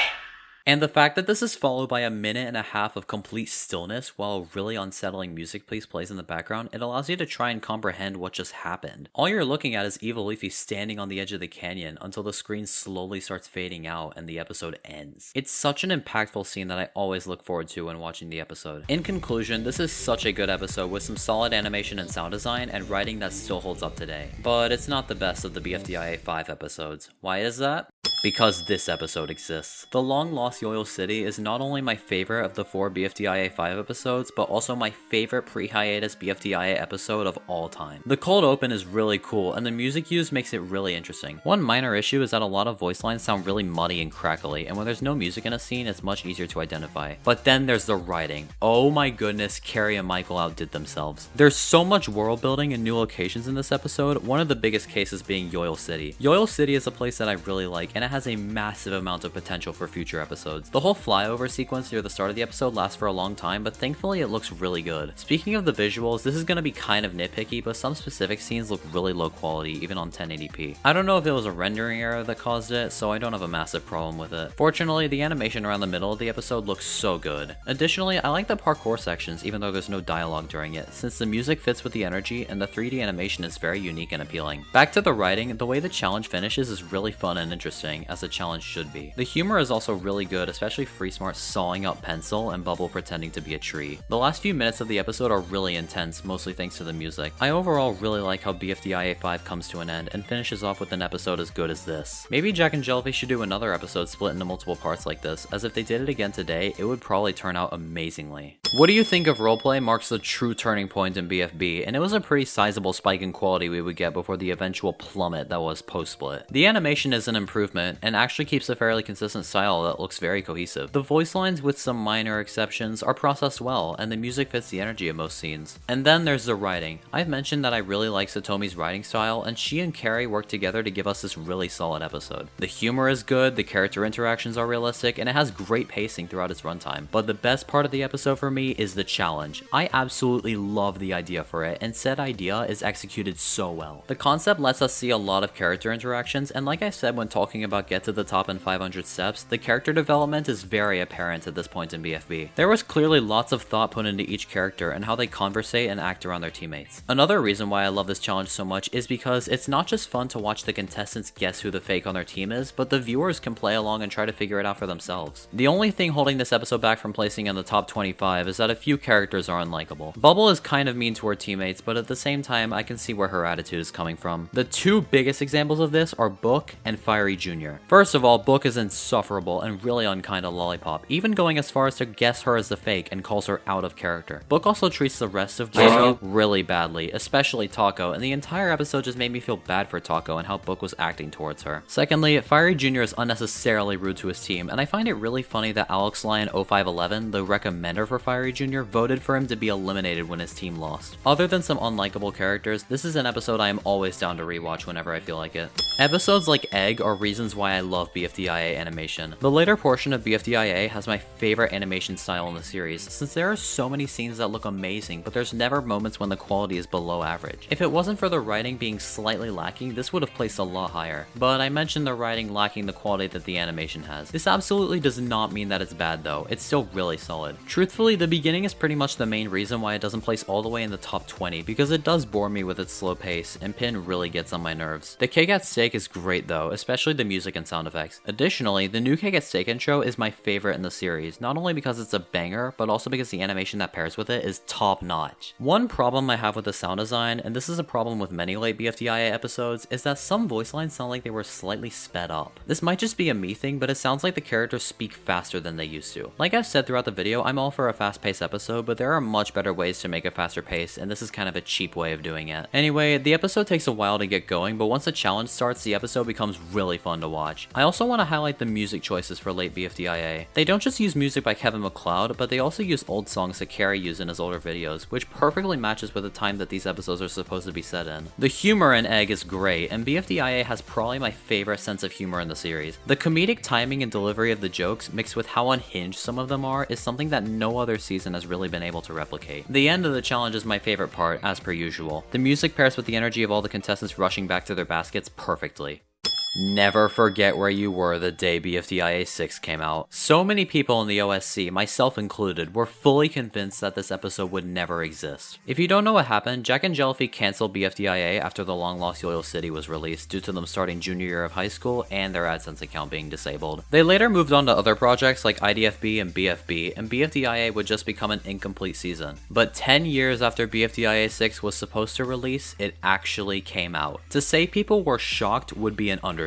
Seeing that this episode was real and finished felt like something straight out of a fever dream. I'm so glad I was able to witness the release of the episode, and I was so excited that a season I had really liked was getting a revival. Now, about Well Rested itself. It's great. Well, except for the writing in the first half of the episode. While still decent, it is pretty dull, and the dialogue just feels really weird and drawn out. The Cake at Stake has good writing and great music choices though. This is the point in time where I actually look forward to the Cake at Stake, since a lot of them have really solid and suspenseful music that increases the tension of them. Speaking of sound design, almost all the voice lines have good quality and sound pretty synonymous with their old voices. Another aspect this episode excels in is its animation. The style of animation actually replicates BFDIA to a degree, and at the same time it looks so much better. I think the reason why it's so appealing to me is because there's a big emphasis on smear frames and movement easing, and every character movement looks really smooth and clean because of them. Anyway, I mentioned the writing being only decent in the first half, so what do I think about the second half? It is awesome. Once the challenge begins, the episode's writing quality spikes. The world building is very prevalent in the challenge, as many new locations are explored, and it adds to our knowledge of the city. My favorite part of the episode is definitely the Team No Name plot. The hotel is not only a cool location, but Evil Leafy makes it 50 times better. Every chase scene with her is so intense and I love it. Especially the last scene with her getting closer to the team as the screen gets darker and darker. The end of the challenge is also really fun and intense. I mentioned when I talked about Don't Lose Your Marbles that I like when the time changes during a challenge, and the same thing happens here, which makes the challenge feel like it's making progress. The sound design near the end is also amazing. Every song helps the writing be even more intense than it already is, and when Coiny is trying to scare FreeSmart, the song that plays is actually really unnerving. If the music is any different, I don't think I would have liked the scene as much as I do. The music used in the post-credit scene is really calm and relaxing, which perfectly fits with the nature of the challenge. I am beyond glad that jacknjellify decided to bring this season back, not only because I really liked the pre-hiatus episodes, but because it led to the creation of some of the best episodes in the entire show. I like how the cold open is so crazy, where so much stuff happens in only 1 minute. The Cake at Stake is also solid. The location it takes place in is cool aesthetically, and grassy makes me really happy. And then we have the team swap. The new teams are all really good, since the characters chosen for each one have interactions that are super fun to watch. I think splitting friend groups and putting enemies on the same team was a good way to spice up the season. Cloud Ye and Team 2 in particular have a super unique roster of characters together. Speaking of spicing up the season, this is the first episode where we see One. We technically saw her in Teapot 9 through 11, but What's Up Bell String is the first episode in which she actually has a substantial role. It obviously pales in comparison to the role she plays in the next few episodes, but I digress. Seeing her do things like mixing up the teams and stealing eliminated contestants to get deals signed is really out of the ordinary for this show, which is always something I like. Moving on, the challenge takes a basic idea, but the way it's executed makes the challenge actually interesting and not boring. Because it turns out, when you execute a concept well, you have good writing. Big shock, I know. There are a few issues in the writing, but the pacing is nice and the episode has good humor. Hi team, I'm ready to help. I find some music choices strange, but not everything is bad. The music used when One is making her deals is really fitting and sounds perfect for the atmosphere. The animation is also great and super consistent in quality. That one fight between Cloud Ye and is very good both visually and writing wise. I like how everything completely falls apart at the end of the challenge and everyone's progress is just being completely reset. Usually I would hate something like this happening since it makes the challenge feel like it was all for nothing, but this once I actually find it funny. Lastly, I like the Exeter auditions at the end. This is definitely a really good episode all around, but I don't have much more to say about it. Without a doubt, the best of the Insectophobe's Nightmare tetralogy. This episode takes every other Insectophobe's Nightmare episode and blows all 3 of them out of the water. Watching this after sitting through Taste of Sweetness and Lots of Mud was really refreshing, and this really began the point where every single episode in the season was either really good or absolutely incredible. The animation overall is super good, with so many scenes that I absolutely love, and as I mentioned before, the episode still keeps a cohesive style and quality. As for the writing, it has everything that a BFDIA episode needs. Good humor, intense action, and good pacing. I like how the Cake at Stake is actually very fast and doesn't take forever to finish. And it follows the usual practice with BFDIA eliminations where the music is half the reason why it's so good. This episode also doesn't do what Lots of Mud did where the characters speak too much, and when a character opens their mouth to speak, the line that comes out of their mouth is actually important and doesn't feel like filler. But the standout aspect of Insectophobe's Nightmare 4 is the challenge. The first few minutes of it are some of the most intense, action-filled, exciting scenes in the entire season. The music pairs with it perfectly, and all of the action is so fluid and fast-paced. But that's not to say the remainder of the challenge isn't cool. The entire challenge is intense from start to finish, and the fast pace really works out in its favor. I also love how the interface on the side of the screen is really detailed but doesn't get in the way of the episode. Another aspect of the challenge that makes it so good is how it goes through multiple locations and all of them are new. The Bug Hive, the cave with Ruby's sisters, and the concert hall are all good locations to add to the countless others we've been shown throughout BFDIA. It's also great to see Evil Leafy again, as pretty much every episode she appeared in was really good. Now for the sound design. I talked about stuff like the Cake at Stake music and the music used in the beginning of the challenge, but that's not all. The music used in the cave with Ruby's sisters is very fitting, as it was the exact music used in ABCDEFG. A small detail I love is that when Call to Adventure is playing, when an instrument gets poisoned, it gets removed from the song. Eventually there are only a few instruments being played, and details like that make me happy. Also, we need to appreciate the fact that Kevin MacLeod himself is a guest voice actor. It really is wild how far this show has come.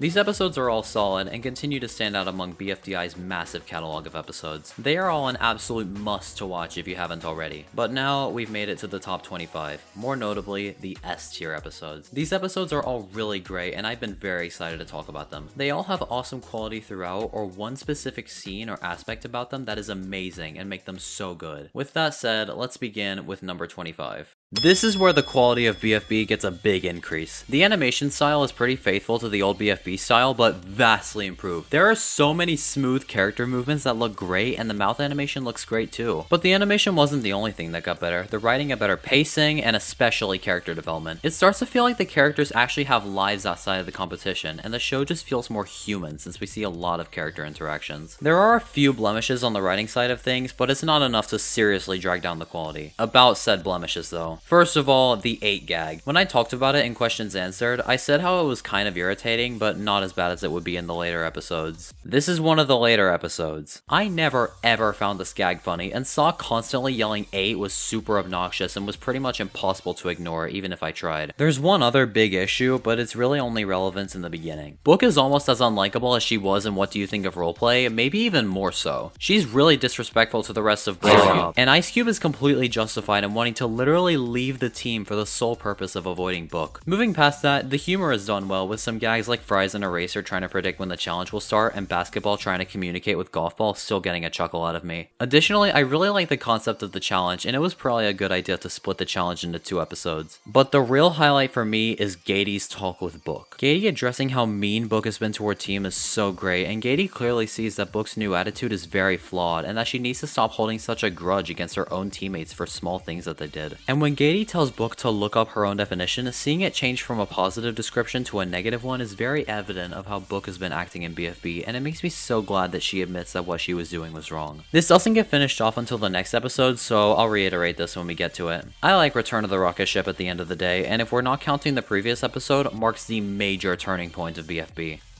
Huh, I guess these seasons have a trend of improving at the 13th episode.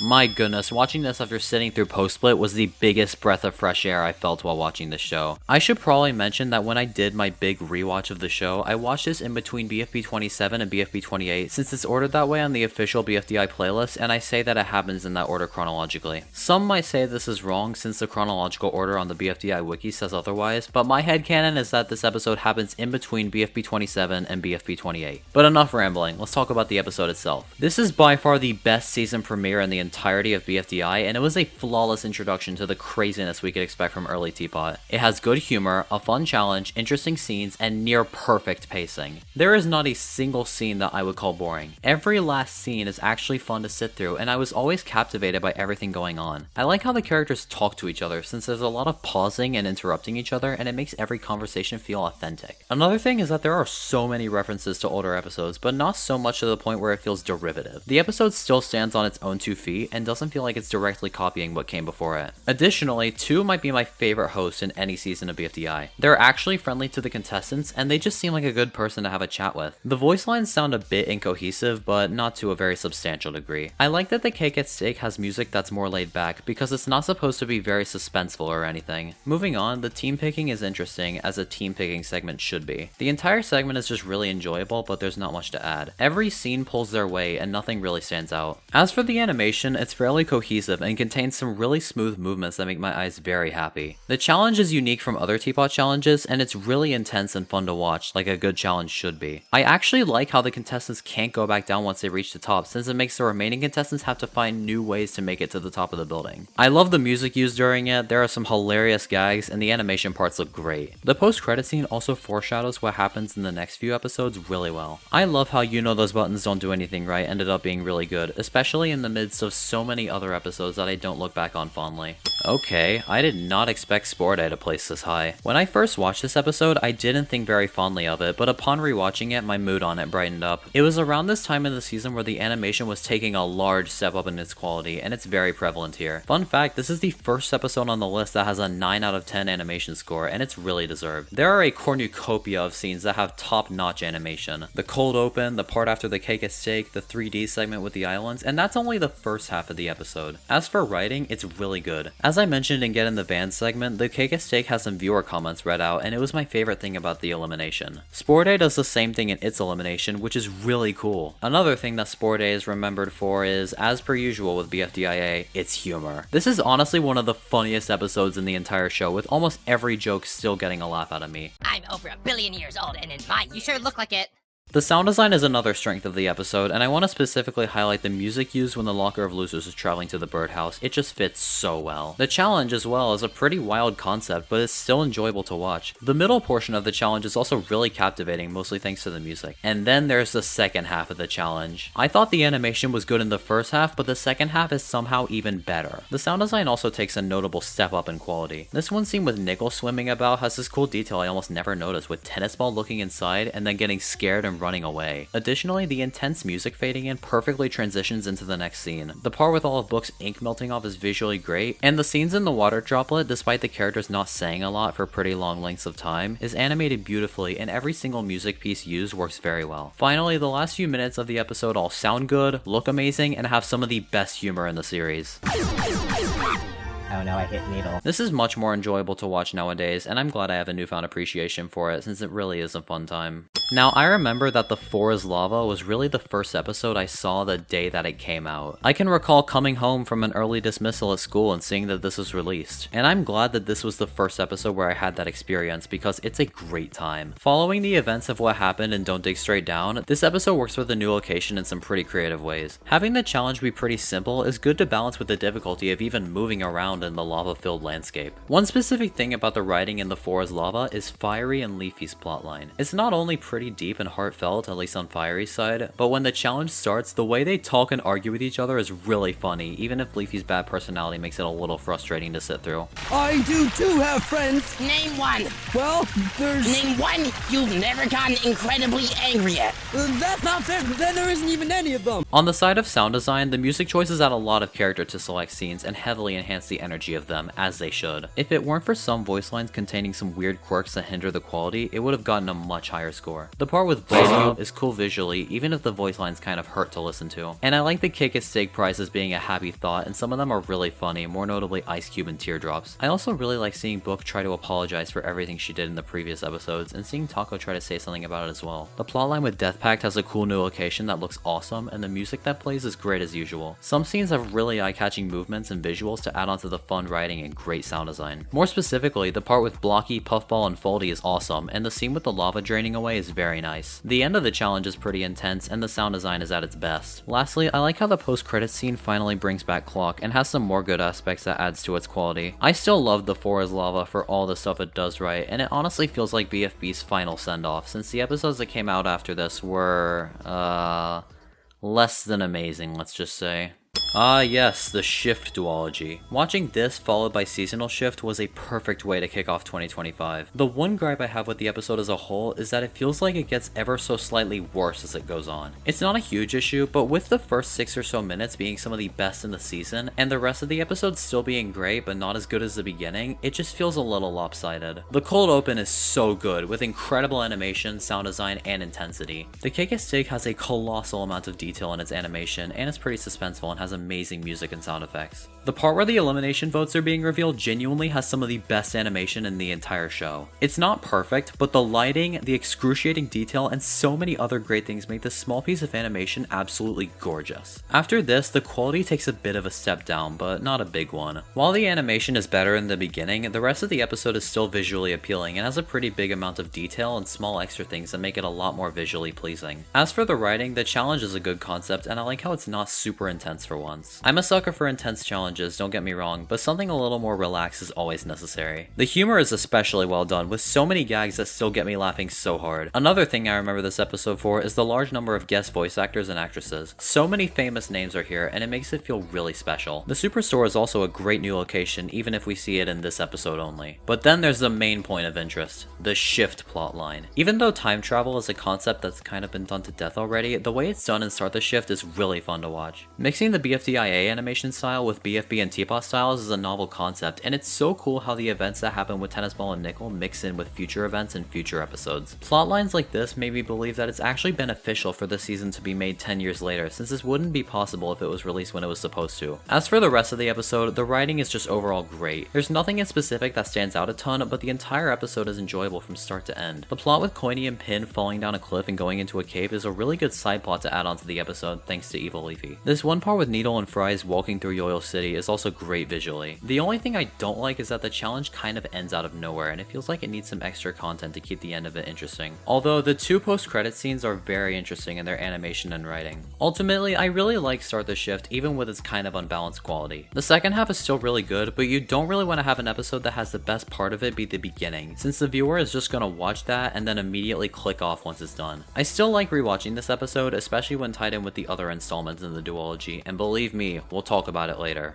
Like Well Rested, I honestly never thought this would come out. Considering the fact that it had been over a year since the last episode and progress on it didn't seem to be going anywhere, I just thought I would never see the day when it was released. So when I saw the release notification for the episode, I was ecstatic. Watching this for the very first time felt so unreal, and I'll never forget how I felt seeing an episode that I truthfully couldn't see existing in its finished state. And I think the quality as a whole is the reason why it took so long to be released, since this is my favorite episode that was released in 2022. Wait a minute. I've spoken about my love for Satomi and Poki's writing style, and it's no different here. They know very well how to pace the writing correctly, and because of that, the worst day of Black Hole's life has some of the best pacing in any episode I've ever watched. I can't think of a single part that could be cut out while leaving the episode unaffected. Every scene is important to some degree, and that's a pretty basic tenet that so many other episodes get wrong. The other reason why I love this writing style so much is because of the way the characters deliver their lines. Every single line is spoken as it would be in real life. There's a big emphasis on awkward silences, pausing in the middle of a sentence, and characters talking over one another. Not every one of the characters is going to speak with perfect clarity, and stuff like this makes every scene much more realistic and authentic. As for the animation, it's awesome. A lot of specific scenes have really eye-catching character movements, and the facial expressions are very detailed, more so than most episodes I've seen. The facial expressions are especially catered to in Carrie's animation parts. Even though the mouth animation is a little out of place and the way the characters move never really looks good to me, a lot of facial expressions are super unique from the rest of the episode. His parts also have so much charm, and they all make me very happy. The sound design is well fleshed out, with voice lines being consistently high quality and a lot of music choices actually making sense. Now for some specific parts that I want to mention. I don't know how I feel about Teardrop randomly joining the show, but she was a great character during Teapot, so I'll let it slide. I like how the challenge is a simple concept that's still fun to sit through. There is some great humor to add on, like that one bit with Bommy and Book, and that other bit with Bell and Eraser. Both of these scenes have their lines delivered perfectly, and they still get a laugh out of me to this day. The part with Gadian 2 is pretty nice, and definitely necessary to balance out the craziness of the rest of the episode. The fight between Teardrop and Death Pact again is a definite highlight, mostly due to its super clean animation. I also like Basketball's Factory, since it's a really interesting location in the hotel, and the green shading looks very nice. And then there's the end of the challenge. It doesn't really focus on one team, it kind of focuses on all 7, and it surprisingly works out well. Other than that, the music used mixed with the impeccable animation makes this probably my favorite section of the episode.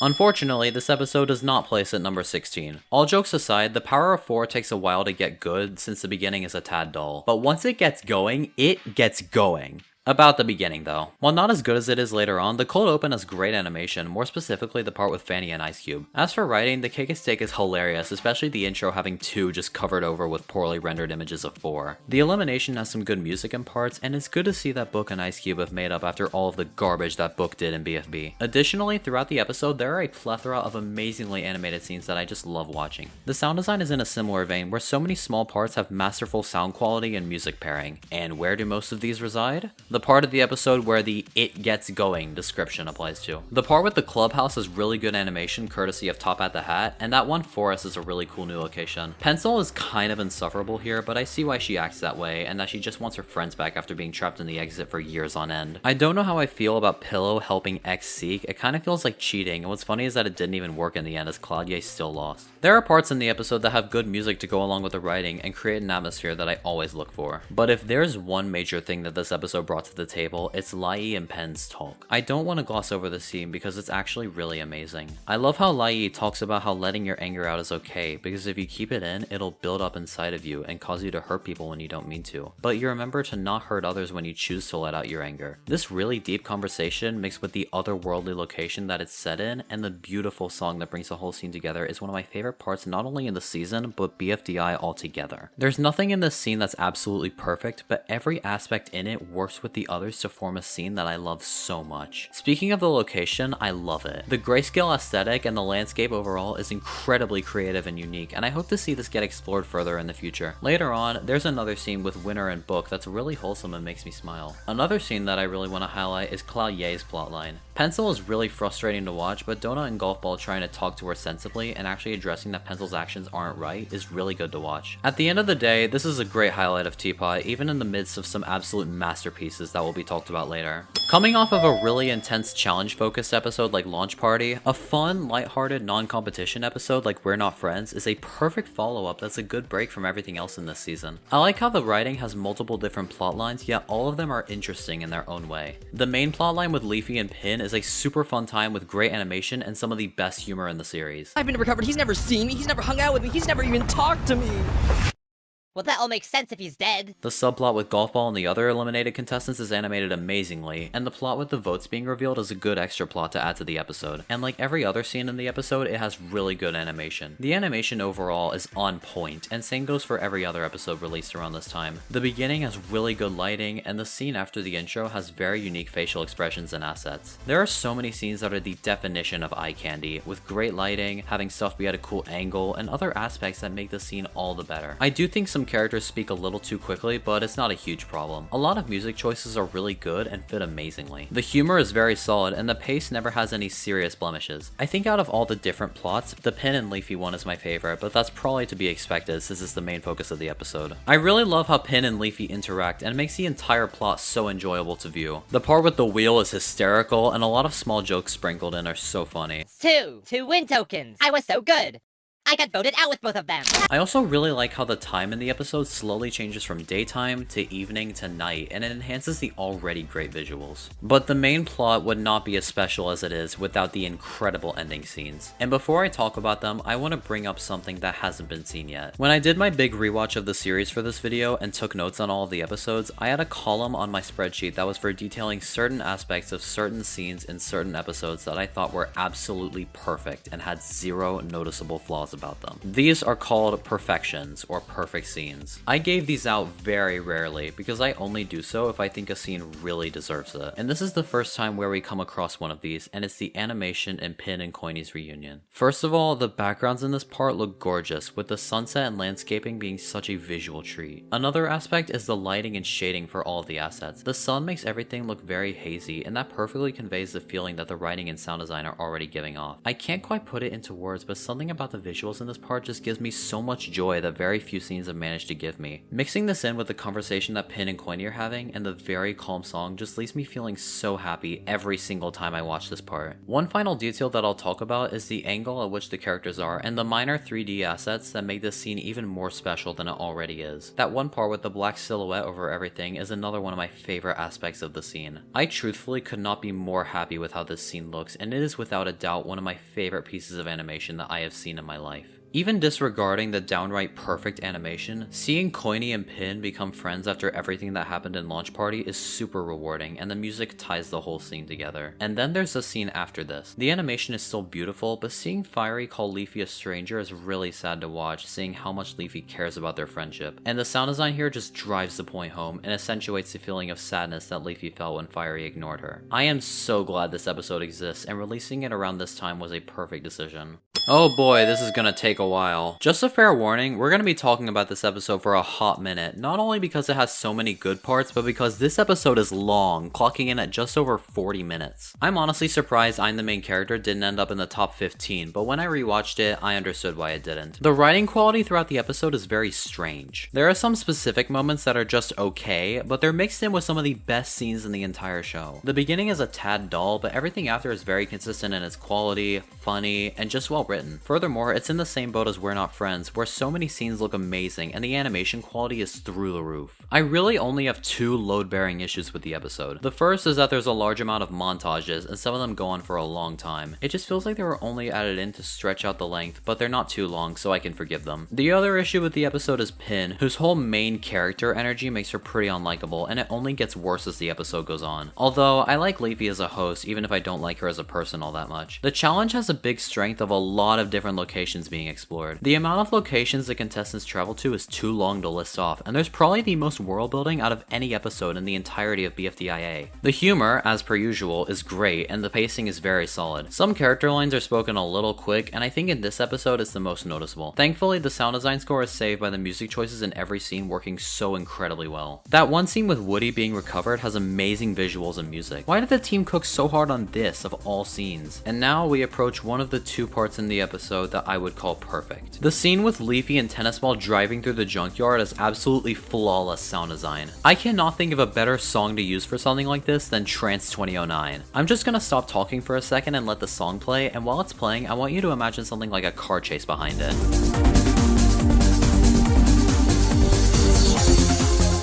Like, yeah, of course it's going to fit well. I will admit that I'm a little biased since Algodo Marble Race videos have made me extremely nostalgic for this song, but I honestly think that I would still love this choice even if I wasn't. The fast tempo mixed with the fast pace of the scene itself makes this song a perfect choice. Even with the downright flawless music choice, the voice lines are high quality and don't sound like they've been slightly sped up. The sound effects also perfectly fit with the scene itself, which is something that's always necessary, especially for a scene like this. The end of the song is just the icing on the cake, with the fast-paced synths making the scene so intense, and especially with the song ending as the intensity comes to a halt and the scene ends. Later on, the part with the tornado also has good animation and a very good song choice. But there's one major blemish later on that prevents this from getting all the way to the top 15, maybe even higher. The scenes with Pin destroying Dream Island make her super unlikable after everything in the previous episodes, and the entire time I was watching her destroy Dream Island, I was honestly just angry at Pin for her character's sudden change. She always claims how she's the most hated character there is, only because she was eliminated when the voting was between her and one other contestant. And even when she had survived 7 eliminations in BFDIA alone and even won the prize in one of them, she still claims that everyone hates her. I also just don't understand how she expected herself to be eliminated but was still surprised when she was. This just does not make any sense to me, and why she's destroying Dream Island over it is just completely unreasonable. Thankfully, she later acknowledges that what she did was wrong and how she wasn't the most hated character. Her sacrificing her mech suit to save Woody from dying in the lava is definitely a good comeback from everything else she did. Speaking of the ending, oh my goodness. The reason why this episode is up so high is mostly thanks to the ending. The scene where Pin gives her mech suit to Woody has incredible animation, so much so that I was close to giving it perfect scene status, but I think some very small things limit it from gaining it. The music used also boosts the intensity of the writing so much. The last 5 minutes of the episode have incredible sound design with an impeccable song choice that improves the quality of the ending tenfold. The whole aesthetic of the lava tunnel is stunningly detailed and the writing is amazing. Every aspect in the ending works with one another to make this by far my favorite part of the episode and one of my favorite endings in all of BFDI. But this isn't even the best part of the ending. This is where we come to the second perfection of the episode. The last minute before the voting screen has some of the best writing in the entire show, and there's a good reason why it has perfect status. The intensity of everything combined together is unlike anything I've seen before in any episode. Book falling and trying to save Needle from getting hit with the drill, as well as getting set on fire while she's falling, hide in the tension of everything by a long shot. When she finally reaches the bottom of the hole and tries to jump in the way of the drill, it has me on the edge of my seat every time I watch it, mostly thanks to the music pairing so well. But my favorite aspect of the part is when the hole starts to close, the scene fades to black, and the challenge results slowly fade in. This one section of the ending is just perfectly written, and it's the reason why I love this scene as much as I do. The absolutely perfect writing aside, the way it's animated and especially the sound design pairs with the scene an unfathomable amount. If I'm being honest, I think how well the non-writing aspects pair so well with the writing is part of the reason why it got perfect status. So, combining every aspect of this episode together, this is the spot where it places. Like I've said a few times, I may rewatch this and drastically update its score in the future, since the writing quality, while still being really good, is a little all over the place.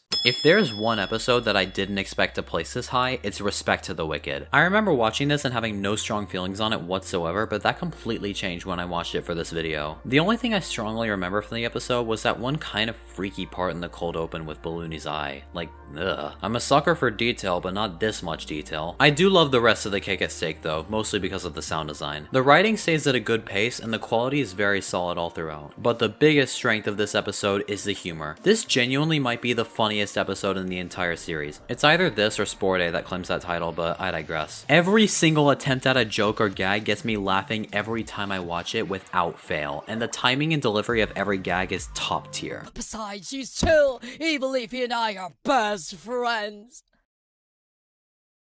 The amount of successful jokes this episode has honestly boosted the writing score up an entire half point. Another fun aspect of the writing is that the challenge allows for lots of different things to happen, and it feels more unhinged and less controlled. One minor issue I have with the episode is Needle cross-teaming between Free Smart and Wobunch, as it kind of kills the team dynamic. On a more positive note, the animation is really good, and consistently good on top of that. The location that Fry spends most of the episode in is super cool visually, and so are the locations that Free Smart goes to. There are a lot of really great animation parts like the end of the challenge with the thunderstorm and small pieces of animation here and there. The sound design also has cohesive quality with no music choice, sound effect, or voice line that sounds bad. I think the reason I didn't love the episode when I first watched it is because it doesn't have that many standout moments, but having consistent quality throughout the entire runtime is a feat that not many episodes can accomplish, and Respect to the Wicked does it greatly. Wow, this episode is such a fun time. I Said Careful has so many great aspects about it, and next to nothing about it is bad. I specifically want to highlight the animation. It only has an 8.5 out of 10, but it was really close to getting a 9. Even still, an 8.5 out of 10 is nothing to scoff at. Why I want to highlight it as much as I do is because of the excruciating detail in every scene. There are so many small touches in the visuals that make it so pleasing to the eyes. Every nook and cranny of this episode is filled with so much detail, and I love just pausing at random points and trying to find a new detail that I haven't seen before. Additionally, the sound design for a lot of scenes is on point, with great music choices and voice lines that sound up to standard. I am confident in saying that the quality of every scene is either great or amazing. I know that when I talked about Respect to the Wicked, I said that an episode having quality this consistent throughout the entire runtime while also staying really good is pretty rare, but this is another episode that excels at that. But now, about the writing. I really like how the failed Teapot debutters host a cake at stake, since seeing all these characters that didn't make the cut to join makes them feel like they actually have a role in the show. The part at the end of the cake at stake with everyone trying to protect Eraser is fun, and I love the Teapot elimination place. The way it looks is so unorthodox but so cool, and the music that plays in it is very atmospheric. And then there's a challenge. The location it's set in is awesome, both visually and with all the stuff it contains in the writing department. I like how there's two different ways to win, and it makes every team have their own adventure almost. The fast pace of everything and how much stuff happens in a super short period of time makes the challenge so exciting to view. One slight issue I have with a short portion of the episode is that it feels like the audio and video are slightly offset, and it just feels off. But like I said, it's only a short portion, and this problem goes away after a little while. I like some of the gags, like that one part with the mountain and all the stuff that TV plays on his screen. I like Golf Ball's drill, and the cabin is a nice area. There are also a lot of kind of gruesome deaths in the episode, more so than any other episode in Teapot. Like Donut getting too hot and exploding, and especially Pencil ripping Snowball's face off and then using his remains to suffocate Marker.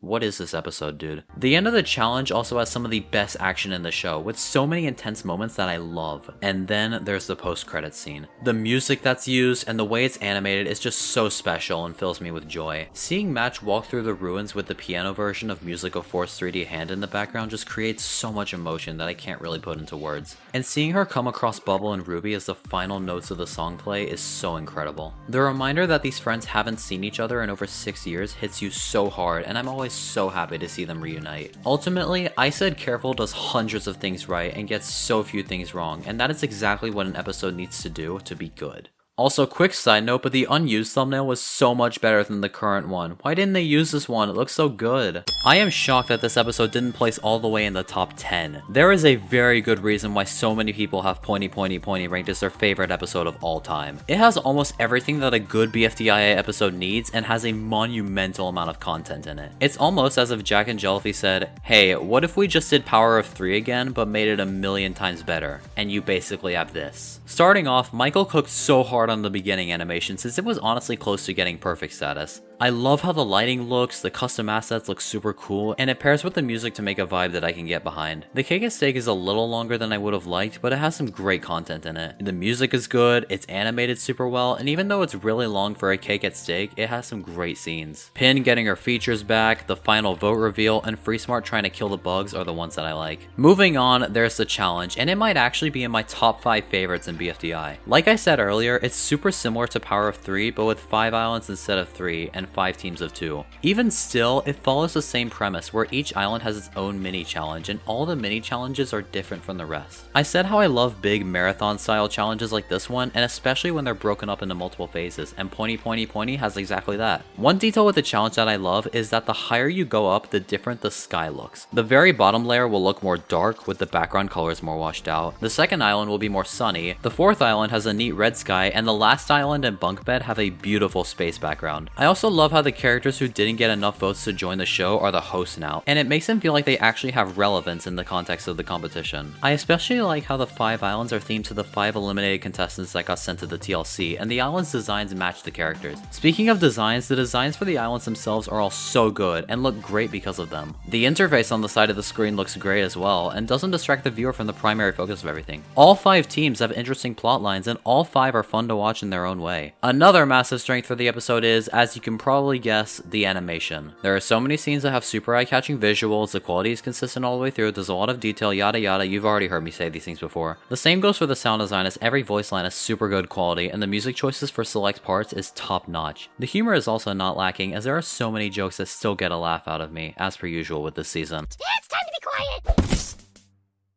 Oh yeah, what if I don't want to be quiet?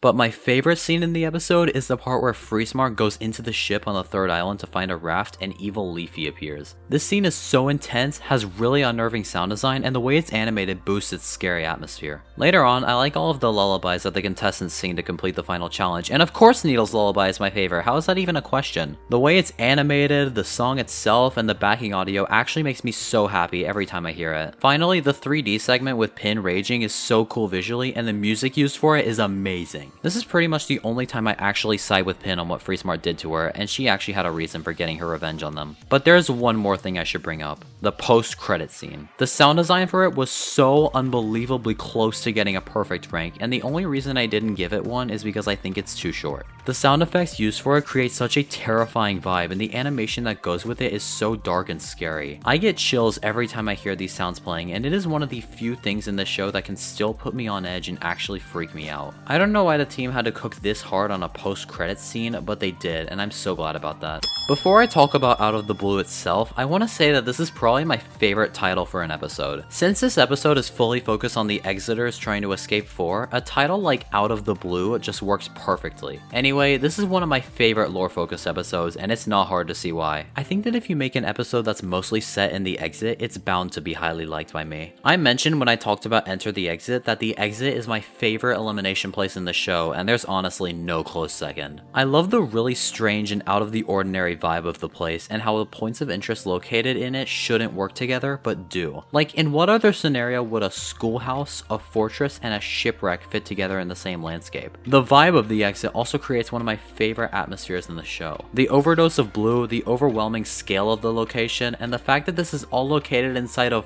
4's mouth is incredibly unique and builds a feeling I've never gotten while watching this show. If I'm being honest, the Exit is not only one of the most unique aspects I've seen in BFDI, but in any piece of film that I've ever watched. But I've talked about the Exit for long enough. Now for the episode itself. The entire episode is really split into 3 different plots, with them eventually converging near the end. And with a writing structure like this, it worries me a bit, since there is a big chance that the writing will end up being really monotonous, and with one plotline entirely carrying the writing quality or weighing it down immensely. But for Out of the Blue, that bullet is completely dodged, and all 3 plotlines are equally as engaging. The plotline with Pencil, David, and Bracelety explores the Exit even further, and when 4 comes into the picture, it becomes a fun time with some good humor sprinkled in. The plotline with Match, Sapie, and Lai starts off a little slow, but quickly picks up steam as they enter the fortress, and the montage of them all dressing up is funny. Lastly, the plotline with Dora, 8-Ball, and Fire Diary Junior is kind of the same. It starts off a little slow, but eventually becomes fun to sit through with the shenanigans that happen in the shipwreck. Furthermore, it should be brought up that the sound design is really great, with most music choices making sense and voice lines being mostly up to standard. But the best part of the episode happens when the three plot lines combine together into one and everyone uses the items they've collected to escape. The fast-paced energy of the scene is great, I love the sound design for it, and seeing the Exiters finally escape is so good. The last thing I'll bring up is the post-credits scene, which is just the icing on the cake.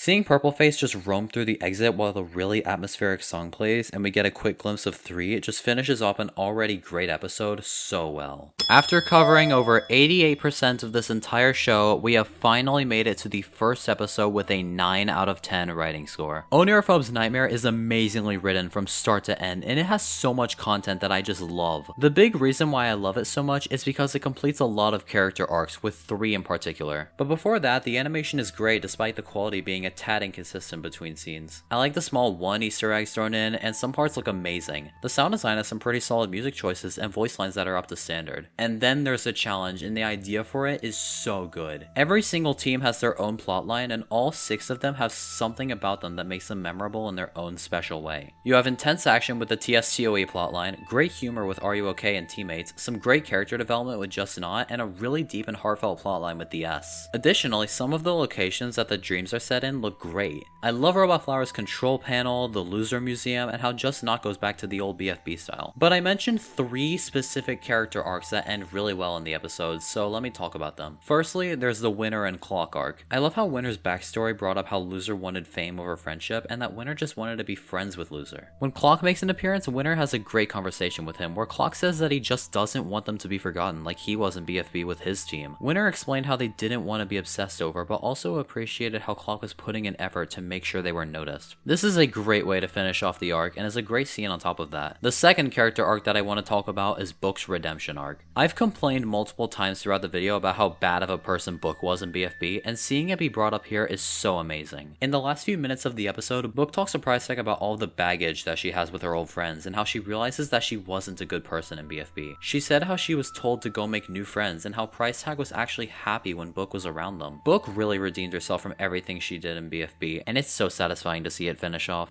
But if you remember what happened in the episode, you'll know that there's one more plotline that I haven't even mentioned yet. And my reasoning for that is because I do not want to just brush it aside. I want to talk about it by itself and not let it get lost in the rest of the episode because it is extremely special. And that is the Death Pact Again plotline. The first half of it is so intense and filled with action. It's animated greatly, the music pairs with every scene perfectly, and it's actually a pretty serious premise that is super unique for this show. I love how it starts off as an incredibly action-filled chase between Black Hole and the rest of the team, with such good animation that I love so much. But this isn't even the best part. In the middle of the chase between Black Hole and Fanny, everything just stops, as there's nothing left for Black Hole to suck up. Everything is gone except for Fanny, Black Hole, and the rocket that Fanny's standing on. And then they have their conversation, and this is the third and final character arc that I want to bring up. But I don't want to highlight the arc itself, I want to talk about the flawless sound design, which is the perfection of the episode. When Fanny and Black Hole have their conversation about the pact, the song that plays increases the quality of the scene tenfold. The long drawn-out notes and the overpowering low-pitched pad that plays throughout the whole duration of the song flawlessly encapsulates the atmosphere that's being built here. The quiet sci-fi-esque ambient sounds that come in here and there helps to make it not be boring. Instead, the song fits the feeling of the endless void that the conversation is being held in. I was about to drop the perfect rating from the scene when I thought that it sounded a little empty, but then I realized, what is the background? Empty. Nothing but a white void with only 3 visible objects. With a song that has notes that stretch out for so long, using it here is the best possible usage for it. The song itself has a really unnerving and horror-like vibe to it, and it fits with the unorthodox visuals and the pretty serious conversation itself. The writing for this part is also amazing. The arc between Black Hole and Fanny ends here, and it ends so well. Black Hole's entire nightmare was about him betraying the pact and killing everyone, and how if the pact was betrayed, this nightmare would become reality. Foreshadowing, by the way. Fanny explains how she doesn't want Black Hole to become a killing machine, but to at least save the team from elimination. This writing, combined with the quintessential sound design and very unique animation, makes this one of my favorite scenes in BFDI. Overall, Onirophobe's Nightmare is a magnificently written episode, and it stands out among this massive show. I can't believe an episode like Launch Party has so much good content in it and still manages to stay shorter than 30 minutes. One thing that's special about it that no other episode can really say is that as it progresses, the quality of it slowly but surely improves. It doesn't have a massive increase out of nowhere, but it instead feels like it has an exponential curve in its improvement. But at the same time, the first half alone could probably rank in high A tier. Right off the bat, the cold open has amazing animation, and the piano music fits like a glove. The second half of the challenge is a good idea, and I like that the winner of the first half decides who goes in the danger zone. The first half of the episode writing-wise is still really good, with fun energy, solid humor, and great pacing. Not a single scene is boring, and every minute of Launch Party is actually engaging. The animation throughout the entire runtime is stellar, and the sound design is too. The smooth character movements and small touches in the animation are a staple of BFDIA, and it's no different for this. The music choices are unique, the voice lines sound great, and the sound effects used are really fitting. Book and Pin have an awesome dynamic together, and the portion of the episode focused on them is great fun. But the second half of the episode can top even that. With most of the contestants going to space and trying to sell their items there, it makes the challenge more exciting to sit through and changes up the flow a little. The sound design gets better with more fitting music choices, and the animation looks amazing. It has so many really pretty scenes. But all of this culminates together in the ending, and it forms one of the best scenes in the entire show. With the fast pace of the challenge and the fact that it's about to end, it makes the energy of the final seconds of the challenge all the more intense and heart-pounding. With the animation exponentially improving as the episode goes on, it's especially apparent here. And with the writing getting more intense and the animation's quality reaching its peak, the sound design needs to do the same. And you know what? It doesn't improve. It does more than that. The climax of Launch Party has a song choice that makes the scene what it is, and without it, it would be nowhere near as impactful. There honestly could not have been a better pick for a song to use here, and it is absolutely deserving of the title of Launch Party's one perfection. The vibe that it gives off is kind of similar to the other song choices in the episode, as it has an energetic feel that matches with the constant movement of the challenge, but at the same time, the music delivers a vibe that matches with the climax being set in space, as it feels very ethereal, almost like the song was made specifically for this scene and nothing else. And then Koini hits Pin with his ship, and they both plummet to the earth away from the place where the challenge is. The music's intensity absolutely spikes, and saying it fits with the scene would be an understatement. The overwhelming intensity of the song plays a vital role in the absolute power of this part. I love the chords of the song being high-pitched and sidechained by the drum beat, and the faint melody in the background that fits with the previous section of music and makes it cohesive. I honestly can't explain this sound design with words, and to be honest, I really don't want to, since you really need to see this for yourself, since my explanation is nowhere near good enough. While the sound design is the standout aspect of the climax, it should be said how good the writing and animation are. The lighting and shading of the scene is beautiful and super unique for the rest of the episode. As for writing, the intensity is mostly carried by the music, but that doesn't mean the writing isn't amazing. Koini has been sick of everything Pin has done to him, and finally showing her how he feels in this way is such incredible writing. He knows that helping your best friend so much only to get betrayed by her a few episodes later is not right, and he gets his revenge on her in such an impactful way. Seeing them argue like a married couple over the situation makes you realize that their friendship is extremely flawed and that they can't keep doing this stuff to each other. With all of these aspects combined together, this is an episode that I don't think anyone will forget about for quite some time.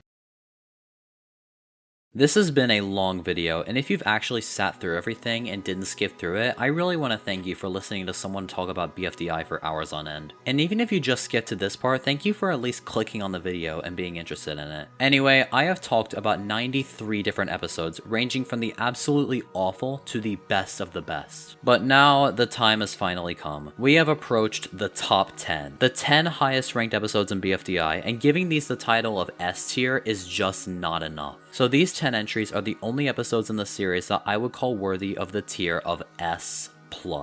This is what happens when either every aspect of the episode is made amazingly, or when it has one aspect about it that is among the very best in its category. All 10 of these episodes are incredible, and I have really been looking forward to talking about them. So without any more yapping, let's begin the final tier of the ranking.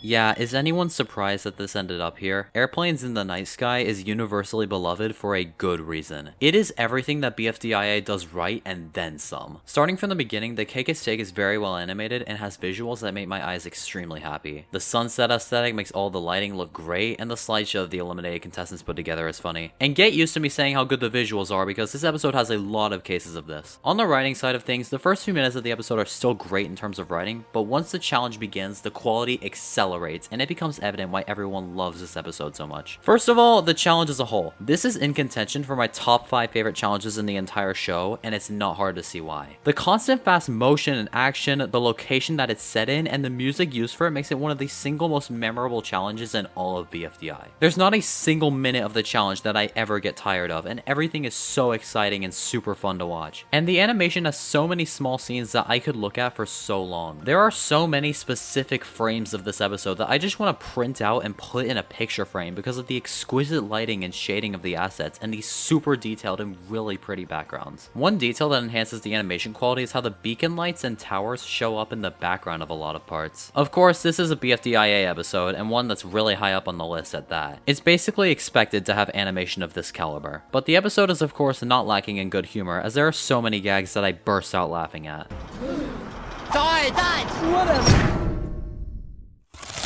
The sequence with Fries and Needle is so funny, and so is the part with Fries and Coiny. I like how it builds up to a really intense fight to the death, but then it's revealed that the two are really pathetic at fighting. But the star of the show for Airplanes in the Night Sky is when all the contestants are trying to reach the final switch to turn on their lights. Every music choice is incredible, it's so well animated and really intense and suspenseful. The whole section of the climax that uses the song Dragon Castle is so incredibly made, so much so to the point where it was super close to getting perfection status. But I think some voice lines sounding a little iffy limited it from achieving it. But the song carries the intensity of the climax by an absurd amount and just sounds amazing on top of that. Spoiler alert, but this is the only episode in the top 10 that doesn't have any perfections, so the fact that it was really close to getting one says a lot. Anyway, the climax also has stunning animation quality with so much detail and small additions that improve it by so much. The only downside I have is Pin, whose character kind of changes for the worse from this point on, and it feels like she's only portraying Coiny for the sake of winning the challenge. But the sheer quality of the scene and the action of it saves it in my eyes. And when Pin turns her switch on and the entire sky turns red, it's such a cool visual to add on to the massive amount of visual greatness that this episode provides. Finally, the post-credits scene has great music to calm down from the insanity of the challenge, and it's an amazing way to finish off an amazing episode.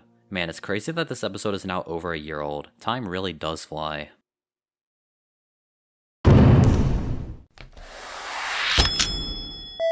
I cannot believe an episode like this exists. Bottle for Dream Island has an enormous amount of content inside of it, so it makes sense that it's almost 40 minutes long. I could go on for such a long time talking about everything in the episode, but I'll try to keep this review short. To be honest, the only thing keeping the writing score from getting a 10 out of 10 is the first 15 or so minutes, since they're kind of slow. Anyway, this episode really stands out from the other episodes in Teapot that are mostly focused on wildly intense action, super dramatic and suspenseful scenes, and the deepest lore I've seen in any show I've ever watched. And those episodes, despite how incredible they are just missing one thing, and Bottle for Dream Island has it.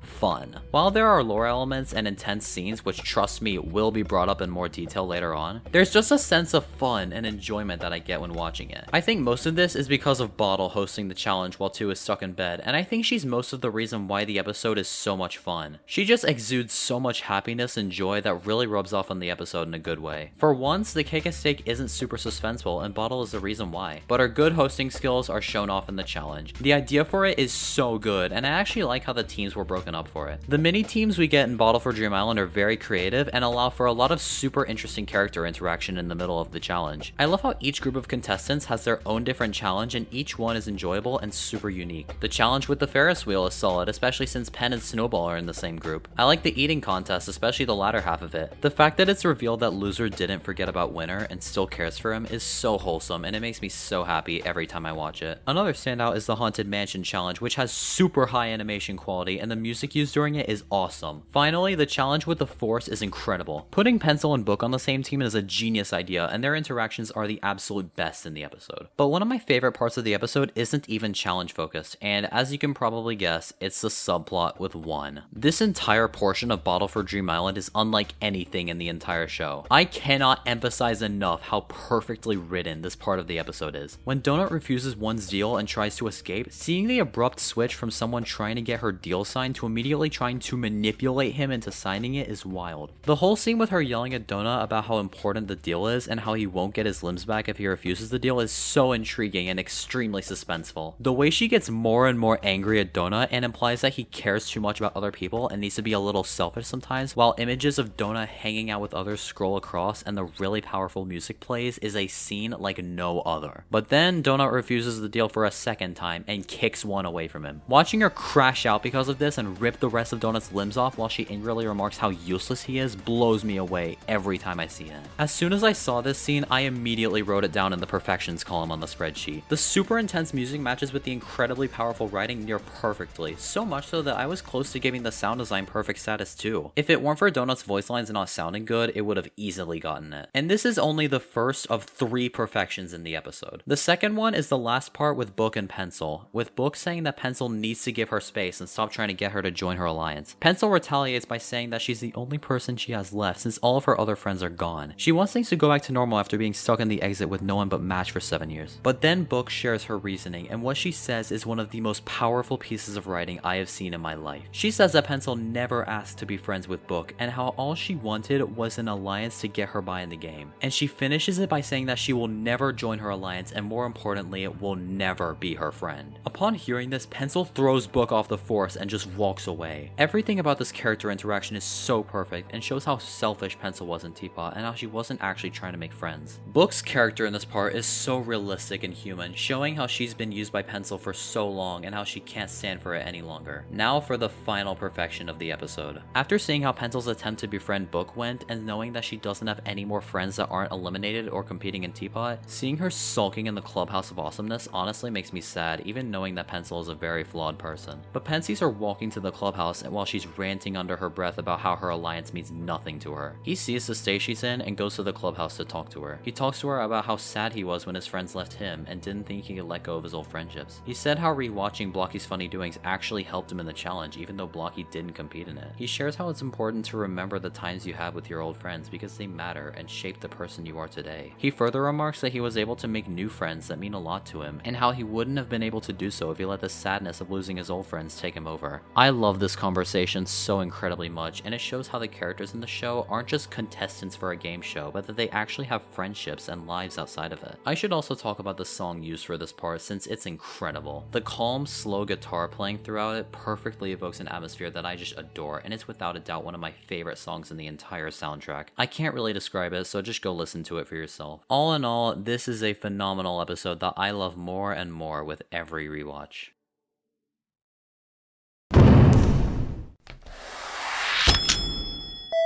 This is only 8th place, but I want to make it clear that in terms of writing, Outbreak at Stake is honestly top 5 worthy. This is the first episode on the list with a 9.5 in writing, and the first time we've seen a 9.5 in any category actually. Additionally, as you may have noticed, this is the first episode on the entire list with a 10 out of 10 in a category, and that is for the sound design. From the very beginning with the cold open, all the way to the post-credit scene, the sound design and music choices are top notch. Every last song used works with the writing to either complement it and fit the atmosphere, or even improve it and create the atmosphere all on its own. Starting from the beginning, the Cake at Stake uses a great song that feels more laid back, but also works with the spooky setting of everything. And while I do think that the animation quality isn't super consistent, it still looks great. I love how everything has darker colors and other elements that work with the theme. Speaking of the theme, a zombie outbreak plotline is a concept that's been done a lot, but maybe that's for a good reason because it works with this episode incredibly. Seeing all of the different things that the teams do to avoid the infected characters is super compelling and has me on the edge of my seat every time I rewatch the episode. The entire sequence with the contestants in the hotel running into the basement is crazy and so intense and fun. I think the sound design did most of the heavy lifting there, but still. Actually, I could say that about almost every scene in this episode. Every minute of Outbreak at Stake has outstanding sound design and is close to the best in the entire show. One particular scene I want to highlight is the first scene with Just Not, where Book is walking through the abandoned steakhouse trying to find her teammates and eventually finds Nickel, who's just trying to to sleep through the chaos. But he grabs Pillow to use as a pillow for him to sleep with, and she brutally slams Nickel against the bed, killing him. The music used in the background of this scene is genuinely something out of a horror movie, and for a scene like this, it fits like a glove. Both the sound design in this scene and the one directly after in the hotel were incredibly close to getting perfect scene status. The pure intensity of every movement and element just make these scenes something very unique, and I love it so much. The second scene with Just Not is excellent in every category, with an intense atmosphere and plotline, animation that stands out among the rest of the episode, and as is the same for every other scene, spectacular sound design. I think the only part of the episode with sound design that I don't like that much is the scene in the factory with no music at all, but that is not nearly enough to drag down the score. But there is one more scene that I want to cover in detail. This one scene has some of the greatest music representation I have ever seen,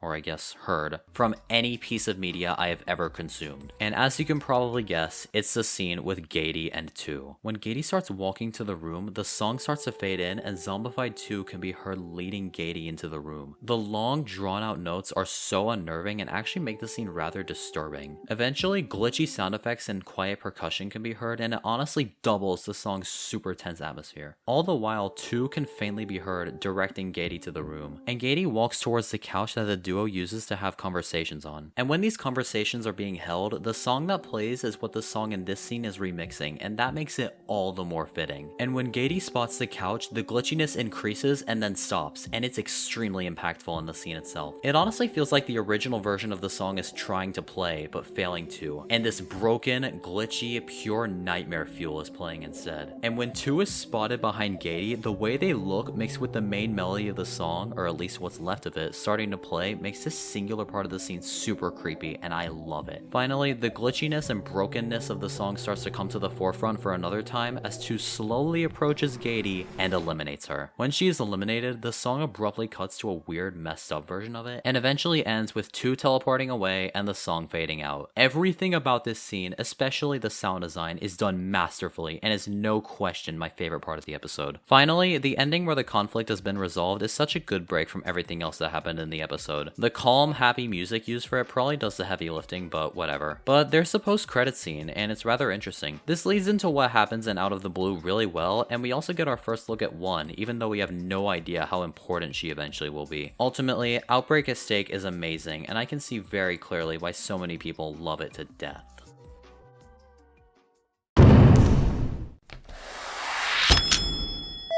This is the third Teapot episode in a row. I literally only have one major problem with this episode, and it's not really a problem, and it's more of a personal thing, and it's that my favorite character gets eliminated. But other than that, Category 1 is a godsend. Right from the very beginning, the animation is amazing. The rain looks so cool, and it just builds the atmosphere that's being built by the writing. Actually, the entire episode has outstanding animation for Teapot's usual standards. I think the intensity is being helped by the fact that there's a giant storm happening for a majority of the episode, but still. I love the music used during the rejoin cake at stake, and it makes it so captivating. Seriously, the intensity throughout the entire episode is through the roof, and once both of the cake at stakes end, the episode truly begins. With all the different creatures attacking the hotel at the same time, all while the storm is going haywire, it keeps you so intrigued all the time. Again, all 4 teams have their own plotline, and all of them are fun and filled with action that I just love. Team 2 has a solid plotline with all the ocean creatures in the pool.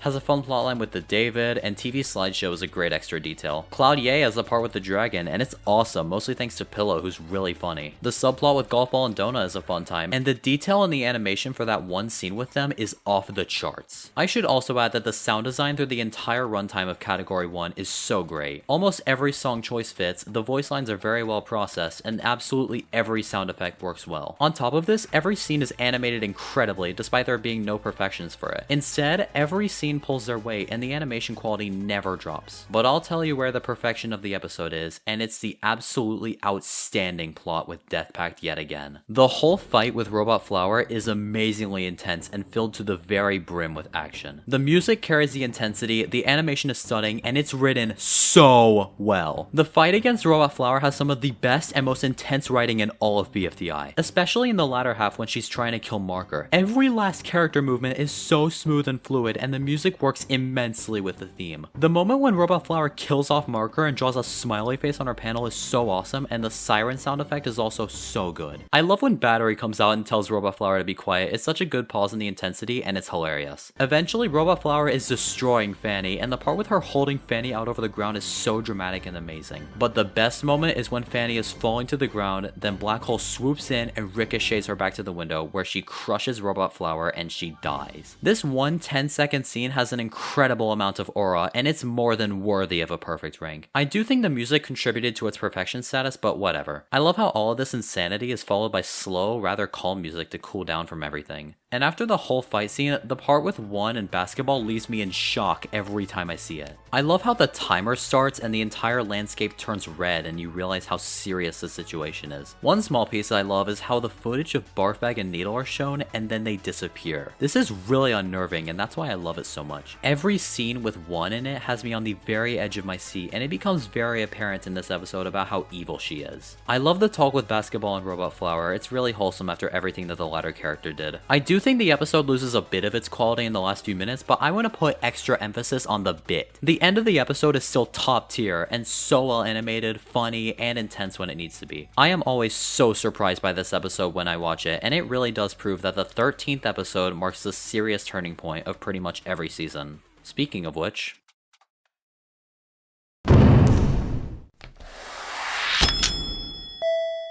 The first time I watched this episode, I knew it was something really special, but for the life of me, I could not figure out why. Well, Look Who It Is really should not be up this high, but for some reason it is. It just does not seem like an episode that I would like all that much, since this is a non-competition episode. There is no cake at stake, no challenge, and no voting. The vote for your favorite character thing doesn't count. These are the aspects that I love about BFDIA, and this episode just doesn't have any of those. But I'll try to cover this episode and explain why I love it so much. The beginning is literally the only thing holding the episode back from a 9.5 or even a 10 in writing, as it is kind of boring and not super interesting in the midst of the rest of the episode. While it is good still, it pales in comparison to everything else. The animation is still really good, but nothing really special in terms of BFDIA animation. But once the contestants leave Yoyle Land, we get to the real meat of the episode. The main focus of the episode is on the eliminated contestants exploring Yoyle City as they find out that the weak trembling fortress is a weak trembling fortress. And that's where the reason that I love this episode appears. This doesn't have a suspenseful elimination or a really intense action-packed challenge, but it instead has a really fun romp through Yoyle City with a great quartet of characters. Every scene with them walking through the city and checking out the various attractions that it has is such an enjoyable, happy time. Speaking of, the world building is boosted because of this. We get to know more about the city, which is always necessary in such a cool location. The humor during these scenes is great, and there's just a sense of freedom that I feel when I watch these scenes. I feel like this is a tiny glimpse of what IDFB will hopefully bring to the table when it returns. While I love intense challenges and dramatic eliminations, something more relaxed and free like Well Look Who It Is perfect to balance out everything else. But I've kind of been lying about this episode having no intense scenes because there's a whole other plotline in this episode, and it's where the intense action resides. The whole section of the episode with Coiny trying to retrieve Pin from the underworld is so crazy, and it has the first perfection of the episode. The sound design used in the plotline with Coiny and Pin is so wildly intense, and it fits indescribably well with the context of it. I have never seen a better usage of Black Vortex by Kevin MacLeod in my life. It just feels like the scene was written with the song in mind and not just added in post. But it's not just the song in this part that's perfect. The sound effects used are insanely unique, and I don't think they could be used well outside of this scene. When Coiny brings compacted Pin up to the surface, the low-pitched, glitchy sound effects add an extreme amount of action to the scene, and the song is just slowly but surely building up in intensity. And when Pen looks outside at what's happening, the song does its big jump in intensity, and the glitch sound effect used when he opens his eyes is something that I don't even want to try to describe. Just go watch it for yourself. All the while, the animation is through the roof, and it would have gotten perfection status if it didn't do the unforgivable sin of making me look at compacted Pin. But other than that, the animation quality is so high, and the lighting for the scene is really awesome. And when Coiny finally pulls Pin up from the invisible wall, the onslaught of glitch sound stops, and the entire scene is just silent. Usually I wouldn't like this, but in this case I do. Seeing that Pin's plan didn't work is honestly sad, and this view we get of Coiny just staring at Pin is something else. Moving on from that, the other thing that this episode does amazingly is by filling in a lot of plot holes in between this and IDFB 1. One of the major ones it fills in is the failed joiners' designs changing. From BFDIA to IDFB, their designs are inconsistent, and this episode explains explains how they were changed perfectly. But there's one more thing about this episode that I want to talk about in a lot of detail, and that is very likely my favorite animated scene of all time.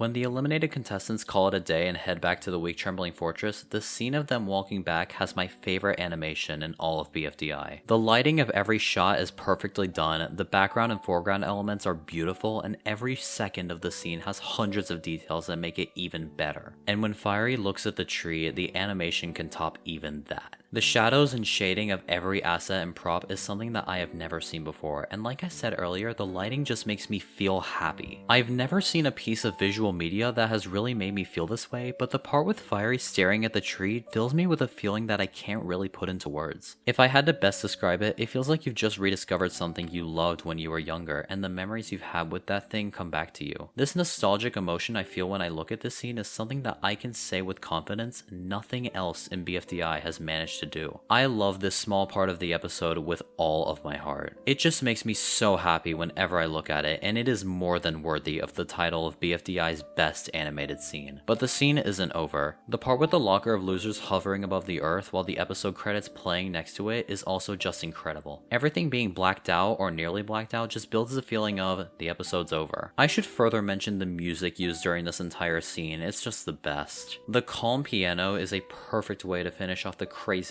of the rest of the episode, and it just sounds beautiful on top of that. And then there's the post-credit scene. Seeing that Fiery still cares about Leafy and recovering her is such amazing writing that I absolutely adore. The animation is still really amazing, and I love that Fiery has this orange glow around him. But knowing that Fiery doesn't want to be seen by Leafy is kind of understandable after everything that happened with Leafy. I overall absolutely love this episode, and I could rewatch it again and again.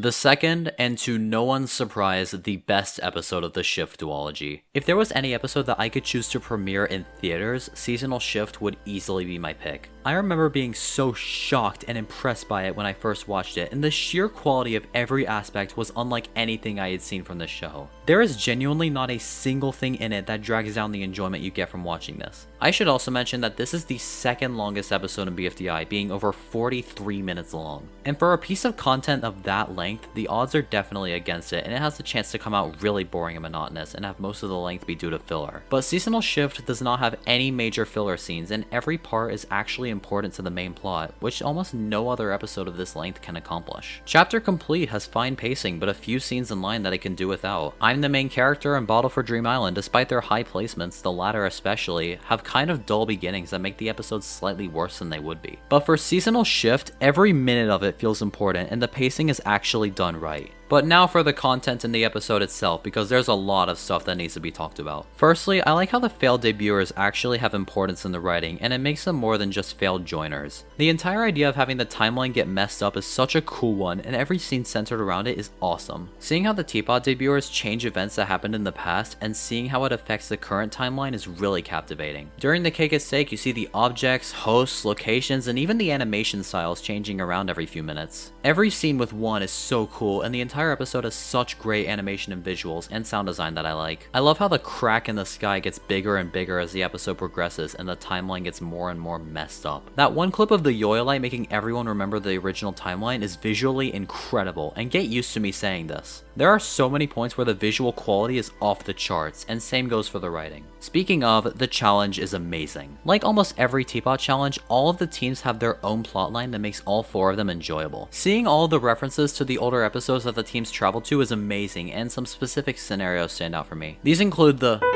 scene in BFB 5, Death Pact Yet Again's part in BFB 16, Cloud Ye's section with BFDI Mini, Team 2's entire part in Total Fiery Island, and the scenes in BFDI 15 with both Team 2 and I love how this episode actually acknowledges the existence of not only Total Fiery Island, but also BFDI Mini, and all of these inclusions make the challenge so incredibly exciting and thrilling to watch. But throughout this, we see some past events get fixed, but others don't get fixed, mostly thanks to Cloud Ye. Once Cloud Ye has messed up so much of the past, Golf Ball speaks out about it and how wrong it is, but what Pencil says here is crazy. In this one scene, we see all of the pent-up emotion she's been feeling for so long get released all at once in such an impactful manner. Her crashing out about being stuck in the exit for so many years is so intense, and it's just so powerful seeing her explain how her chance to be a good leader was ruined and that all of her friends are gone. She knows that everything that happened in the exit is something she can never experience again, and her screaming at Golf Ball about this, all while the sound in the background is building up more and more, makes me so invested in the situation, and it's just amazing.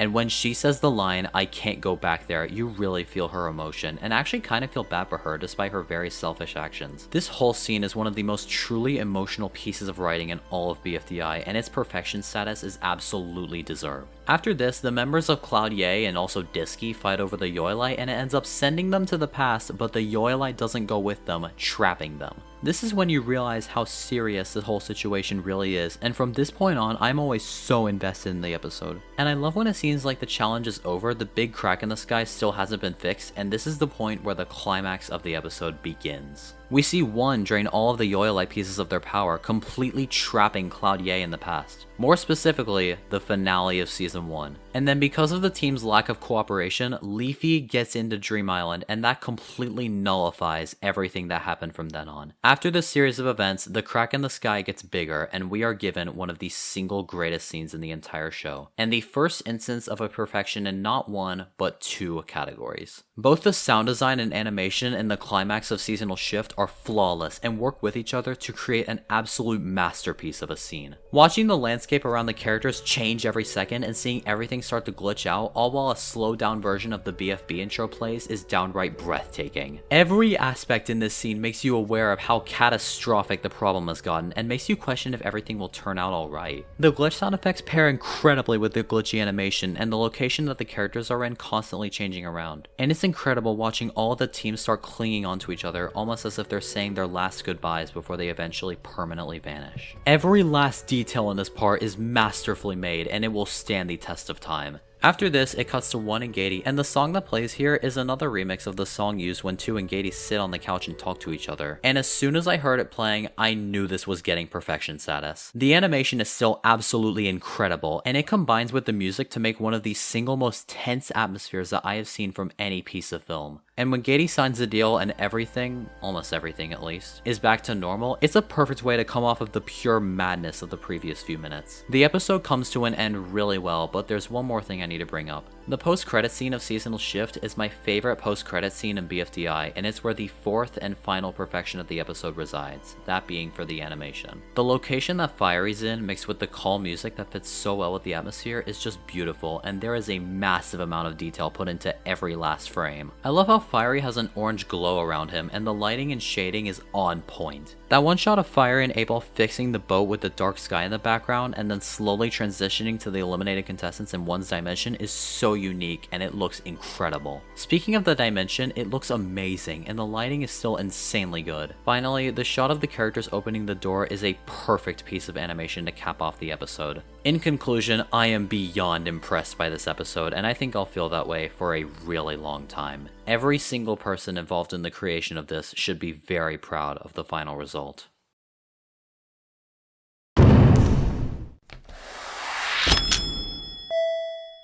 This is the 5th Teapot episode in S+, and actually not the final. There's another episode from this season that's somehow better than this, but that is not to say that alone isn't incredible. This is my favorite non-competition episode in the series, and even though Well Look Who It Is a close second, it doesn't quite live up to Alone. Additionally, this is the first of 2 episodes, not including 2026 releases, to have a theatrical premiere. When jacknjellify announced this, I was in shock, and I don't think I'm the only one who felt that way. It was so surreal to see that a show I've been watching for such a large portion of my life reached this point of popularity, and it was a huge moment for indie animation. I unfortunately wasn't able to attend a screening since there weren't any locations near me, and even if there were, the tickets would have sold out in under a day. But anyway, I see why this was the episode picked to premiere across the country, as it is pure cinema. You might have looked at the score and seen that this has a 10 out of 10 in both animation and sound design, and that the sound design is labeled as the best in the series. There are so many absolutely incredible sound design elements, and they will definitely be brought up in more detail. And before I talk about the episode itself, I want to bring up the thumbnail. Usually I don't talk about the thumbnail of an episode in detail, because if I did, you'd be watching this video until the end of time, as if you haven't already. But I made an exception for Alone, since this is my favorite episode thumbnail in the series. Not only is there one in the very center and she's very well lit, but there's also smaller details on either side of her that I didn't notice for a while. There's stuff like 3, a piece of Yoyle, and Leafy, and it ties into the plot of the episode so well and is a great detail that I'm surprised I didn't pick up on earlier. But let's actually talk about the episode now. It is such a journey and so many different plot points are covered. The beginning has a cool location and the scene with 9 at night has incredible animation. It's not quite good enough for perfect status, but it is good. Every movement is so smooth, the shading and lighting is some of the best I've seen, and it builds a good, calm atmosphere. And something like this is imperative in an episode like Alone, with so many amazingly deep lore and super dramatic scenes. The first few scenes in the Equation Grasslands are really fun, and the part with one walking to the mountain has some beautiful backgrounds and amazing lighting. The montage of one trying out the Yoyle is really funny and has some good music to pair. Actually, not just this scene, but the entire episode has masterful sound design, music choices, voice lines that are processed perfectly, and sound effects that work. Get used to me saying that a scene has good sound design because there are a lot of cases of it. Anyway, the part with 1 and 3 is so good, and 3 is such a fun character. The scenes we get of her and 1 hanging out and playing with the Yoyle are so enjoyable, but unfortunately we don't get to see a lot of them since something happens. 1 and 3 originally intended to let the Yoyle be something between the two of them, but it's later revealed that 3 told the others about it, breaking their friendship on 1's side. This situation leads 1 to snap at 3, saying that the Yoyle was supposed to be their thing and that no one else was supposed to use it. The entire scene with them arguing is written so well, where every line delivered has so much impact, but this isn't even the main part of it. Once the two stop arguing over the Yoyle, 1 starts to use her power to literally break 3 into pieces, and the entire scene with her doing so is one of the single most dramatic pieces of writing I've ever seen. Hearing 3 writhe in pain over the cracks in her body while the rest of the Algebralians crowd around her and try to protect her is so intense and incredibly suspenseful. I am always invested in every aspect of this scene, especially the writing and sound design, which of course have been given perfect status. I have almost never seen something so powerful and emotional from BFDI, and every writing element makes this one of the most memorable and important sections in any episode. The sound design is also perfect, as the intensity of the music makes the already highly intense writing even more so. And when 3 screams in pain and the sound design is building up to its peak, you just know that something insane is about to happen. And then 3 shatters and everything stops. This is one of the most impactful parts of any piece of film I've ever watched, and seeing 1's instant regret for her actions make you realize how devastating the situation is, and that 3 possibly won't ever come back. Seeing the aftermath of 1's actions as you watch her promise over and over again that she'll fix this is just wild. And when she attempts to recover 3, she fails to, and we get this actually pretty disturbing version of her where her value is glitching and she just isn't right. Later on, when 1 comes back to the chunk of Yoyle and sees that it's been completely drained of its power, the way this whole scene is animated is so special and just amazing. The facial expressions are so unique but still similar to the ones we've seen, and as is the same for many other parts, the lighting and shading is flawless. The way that the scene with 4, 1, and X is animated just takes the already created atmosphere and goes to the moon with it. If this was animated any differently, I don't think that the scene would be as incredible as it is. That one small part with X just sitting on the ground is something that I can't describe with words and something that you just need to watch for yourself. The torrential downpour happening in this scene is probably why this got a perfection in the animation department, since this is the main thing increasing the feeling you get from watching it. The scene directly after still has the incredible animation quality of the previous scene. While not flawless, its quality is still stunning and the atmosphere is being built by it. But the perfection for this scene is the sound design. The music used throughout this scene flawlessly matches the intensity of the writing and actually improves it. The almost siren-like sound that repeats throughout mixed with the abnormal chord structure makes this song beyond unnerving. And for a scene like this, it's a perfect choice. I actually feel fear when I listen to this music, and the tension is even higher because of it. Eventually, the Algebralians trap 1 in the moon for her actions, and the whole section of the episode with her trapped in the moon honestly makes you feel sad for her, even after her really evil actions. I think the music does the heavy lifting there, since it's pretty atmospheric and empty, which works so well with 1's scenario. Later on, the scene with 1 setting up her pocket dimension is animated well, and I really like the song used for it. Additionally, the part where she goes back to the Equation playground and has flashbacks of the 3 incident has great great music representation, almost like the scene was written around the music itself. One very minor dislike that I have with the second half of the episode is that there's an abundance of montages and other elements that slow the pace down a bit, but I get that they're important to tie into the main plot of the episode. The section with Barfbag and Needle has amazing music and sound effects, and that one part with Leafy is hysterical. As an expert in the field, I was recently bumped up to 0.5 on the list. That's right, even higher than number 1 on the list because I'm just so nice. I can with confidence assure you you're unlikable and likely to end up all alone and sad.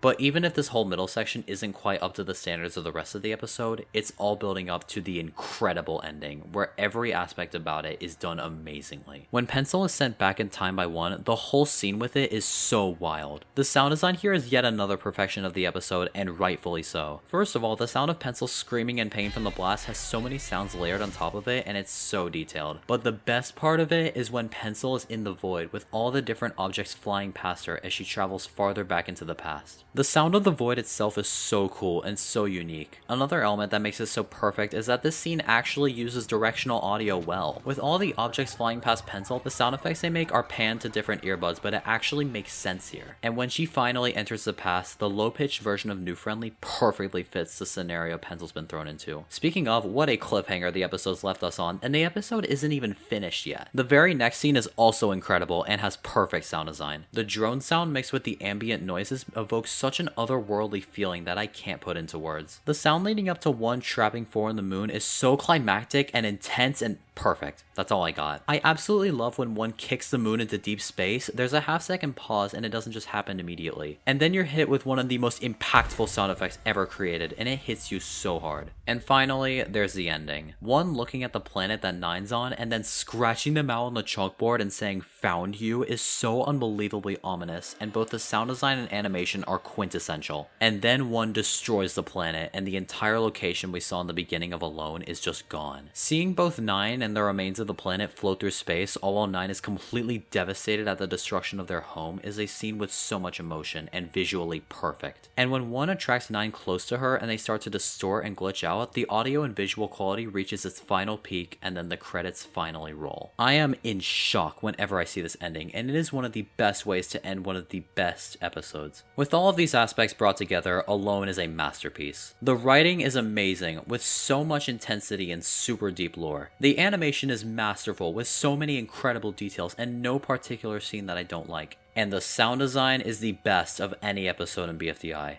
With all of the music choices creating or improving every scene, not a single voice line that sounds bad, and sound effects that carry the tension of most scenes even more, I am fully confident in calling this my favorite episode in terms of sound design, which is not a title I give out lightly. All in all, this is with no doubt in my mind the gold standard for non-competition and lore-focused episodes.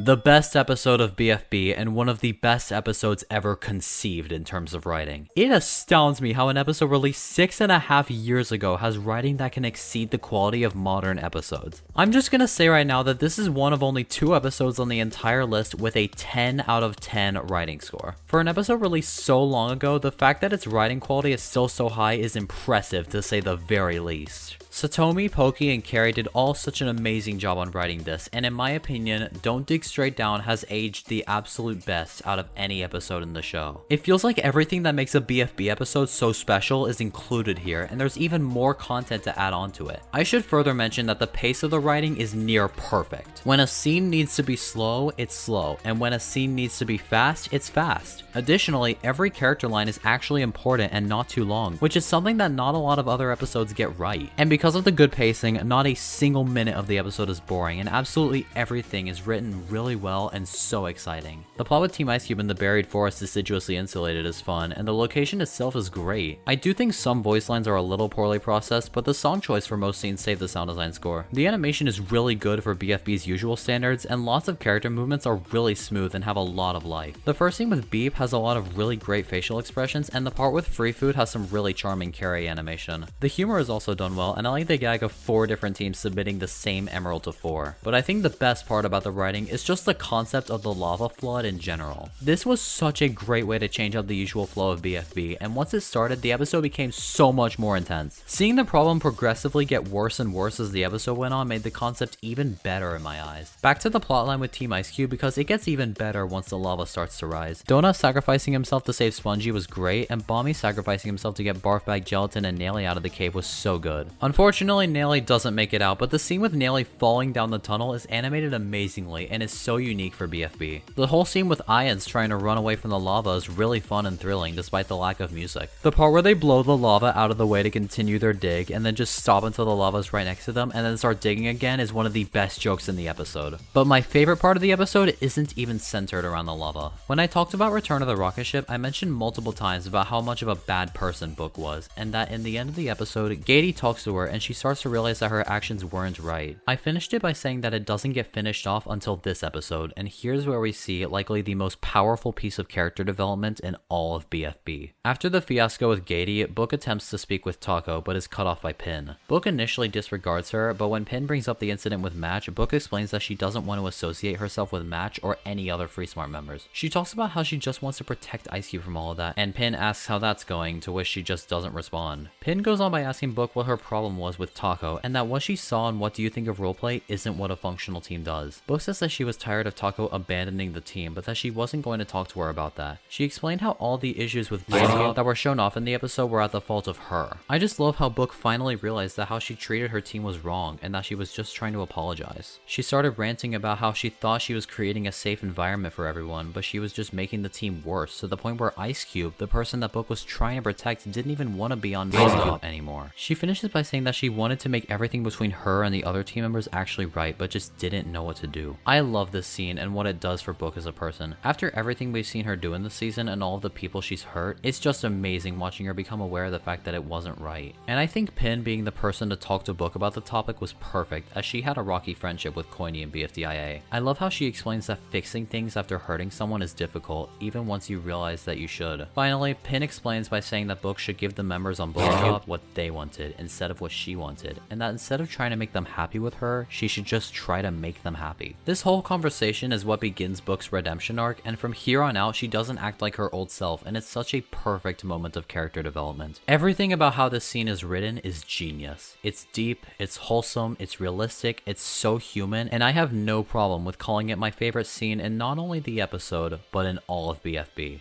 After this, I love how she protects both Ice Cube and Taco from the oncoming lava, and watching her sacrifice herself just for them is the first sign of Book repaying them for her actions. Finally, I love how Woody is the one to win for his team, and it shows even more character development that I just love. The sequence of him falling through the garbage chute is also really strangely animated, but so cool. I am just so impressed by Don't Dig Straight Down every time I see it, and its level of writing quality is, I believe, only second to one other episode. And don't worry, you'll find out what episode that is before you know it.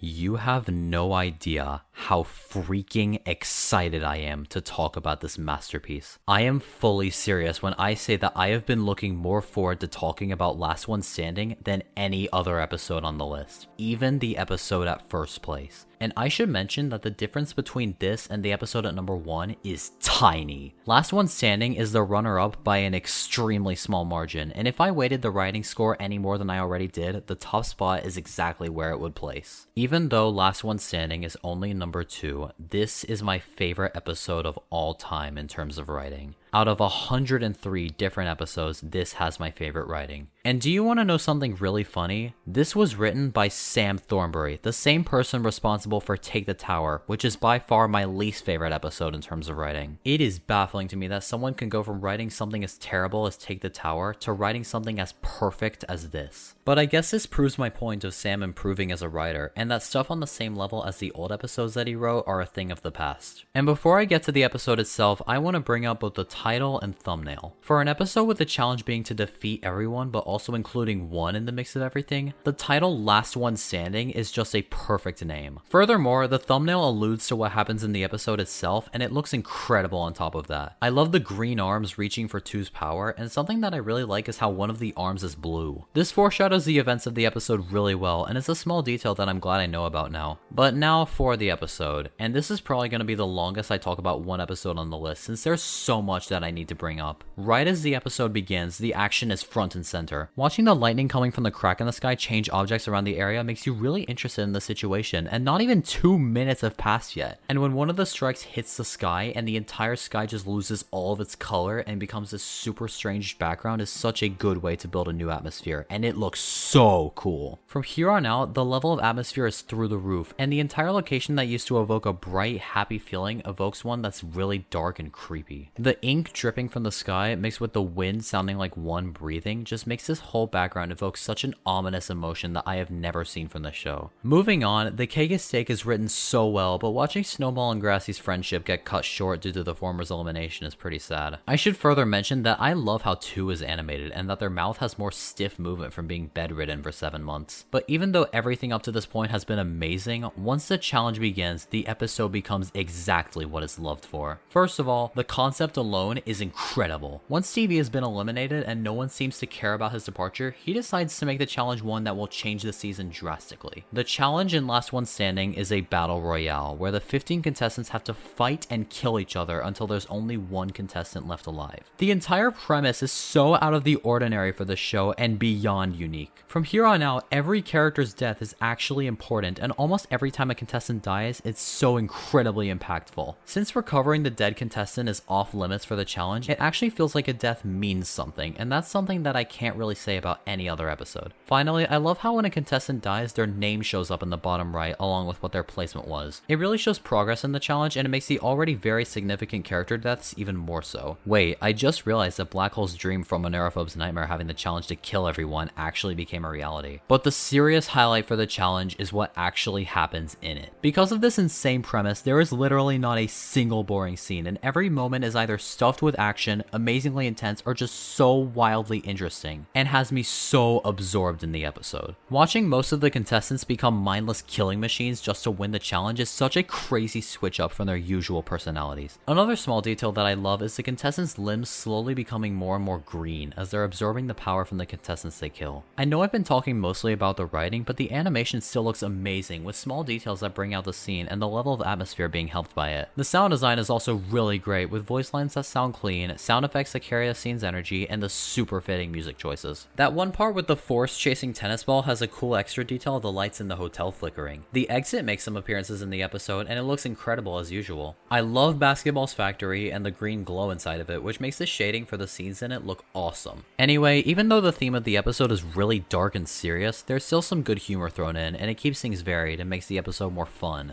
That's odd. You didn't find 3 this whole year? 3? There's even more of you? What do you think comes between 2 and 4?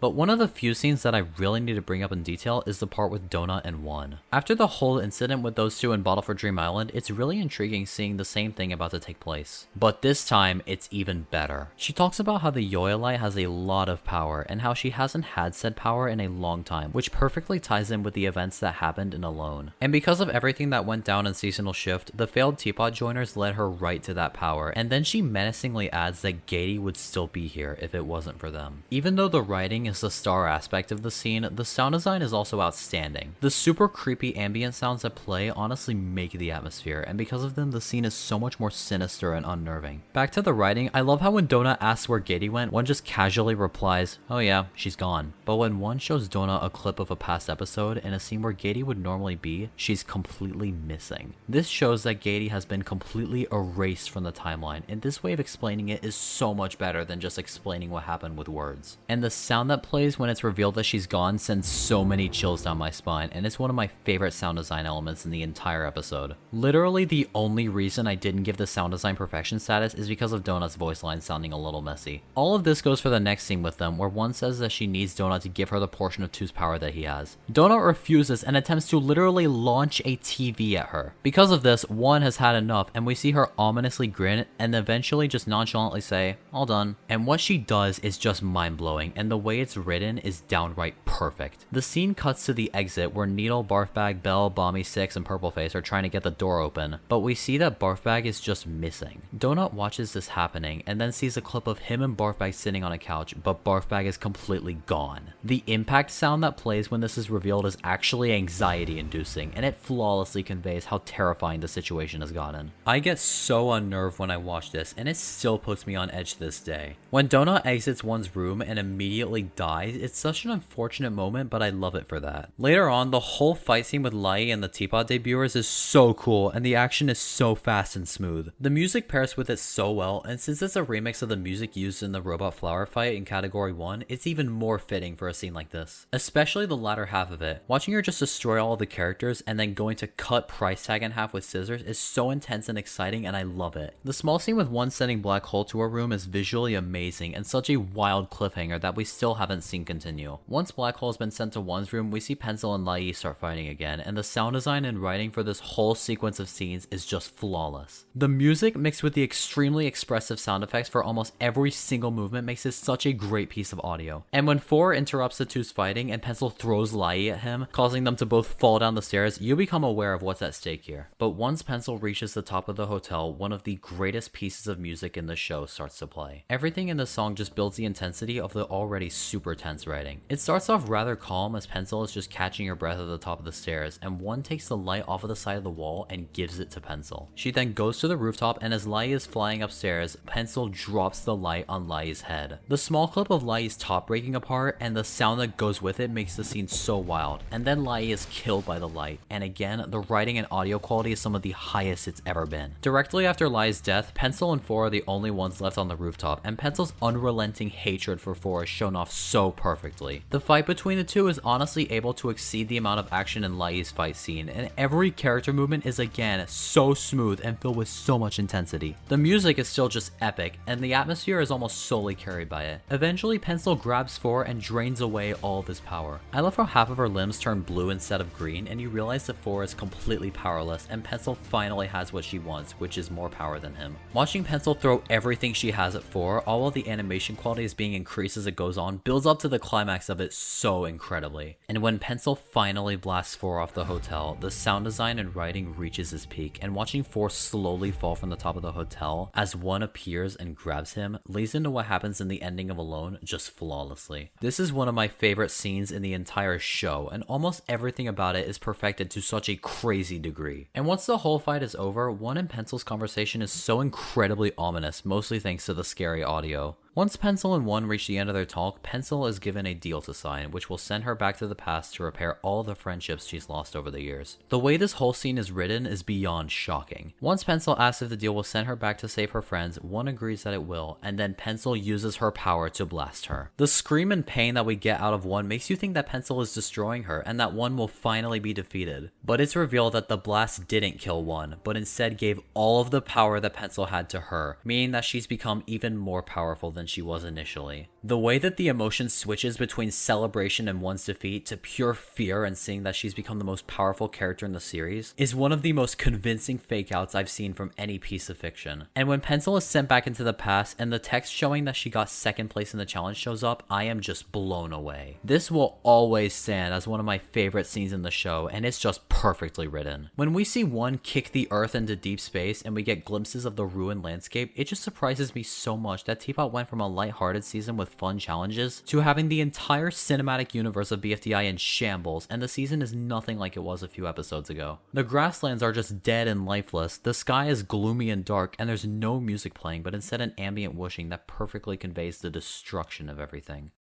But I could never talk about Last One Standing without talking about the perfect ending. I'm not talking about the post-credit scene, but I'm talking about the last scene before the credits. This is the only scene in BFDI where I can say with confidence, absolutely everything about it is flawless. This isn't just for one or two aspects, but all three. All 3 points of criteria are perfected in this scene, and not a single small thing is missed. As we get shown the aftermath of everything that went down in the last 32 minutes, we get shown the interior of the hotel. The way it's animated shows the decimation of almost everything in the building. The dark colors perfectly pair with the devastating atmosphere, and the lack of music actually works with the scene. The pure emptiness of everything is complemented flawlessly by the sound design, and the only audible sound to be heard is Grassy crying. At this point, you remember about Grassy and that he's the only one left in the building who hasn't died or left the location. Hearing him bawl his eyes out in the vent just builds the feeling of destruction and sadness better than anything else in this show. And the flashback that he has to Pencil harshly yelling at him, causing him to just sit there and break down in tears, actually makes me feel so bad for him. I love that Pencil is reminded of when Ruby did the same thing back in BFDIA, and because of this, Pencil puts Grassy in the vent, protecting him for the rest of the contestants, including herself. I adore this small section so much since it shows that Pencil isn't completely evil, but still has some heart left, and this selfless act is one of her all-time best moments. After this, the scene cuts to later on when Grassy is still in the vent, and the entire earth begins to shake from one launching it into space.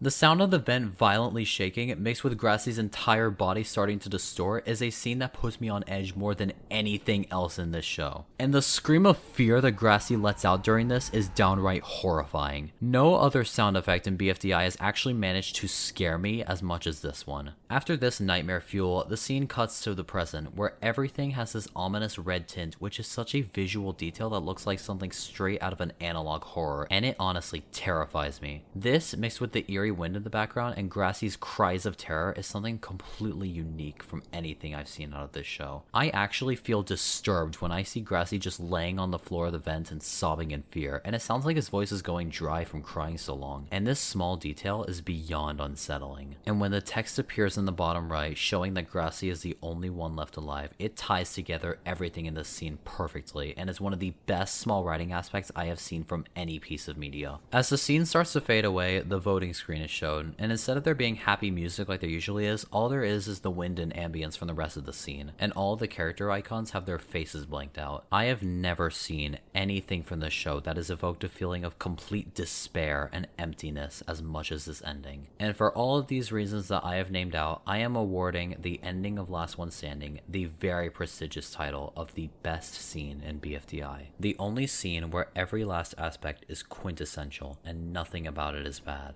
And following this is the post-credits scene, and seeing winner and loser reunite after so much time is such a great, wholesome ending to end off the episode. I could go on for hours on end talking about every inch of this masterpiece and why it's so incredible. But I've been talking about it for way too long, and I think you get my point. This is absolutely my favorite written episode in BFDI, and is genuinely one of the greatest pieces of film that I have seen in my entire life. The amount I glazed this episode probably makes you wonder why it isn't first place on the list, and what episode could possibly top it. Well, let me show you. For something to be the absolute best out of 103 different entries, it needs to do something that no other episode has managed to do. It must master all 3 points of criteria that I am ranking this list by. Its writing, animation, and sound design must be nailed, with none of those 3 aspects missing the mark. Throughout S+, we've seen episodes that have 1 or 2 of its aspects be incredible. They've chosen those points of criteria to be what I love them for, but they've left the other aspects ever so slightly lacking, and that's what has prevented them from ranking at the top. But the episode with the honor of placing first on the list is an example of what happens when you nail not just 1 or 2 criteria points, but all 3. It doesn't have better writing than Last One Standing. Its sound design isn't quite enough to top alone. Instead of focusing on just 1 or 2 select points, it masters everything. Now, which episode am I talking about? Well, with no more delay, my favorite BFDI episode of all time is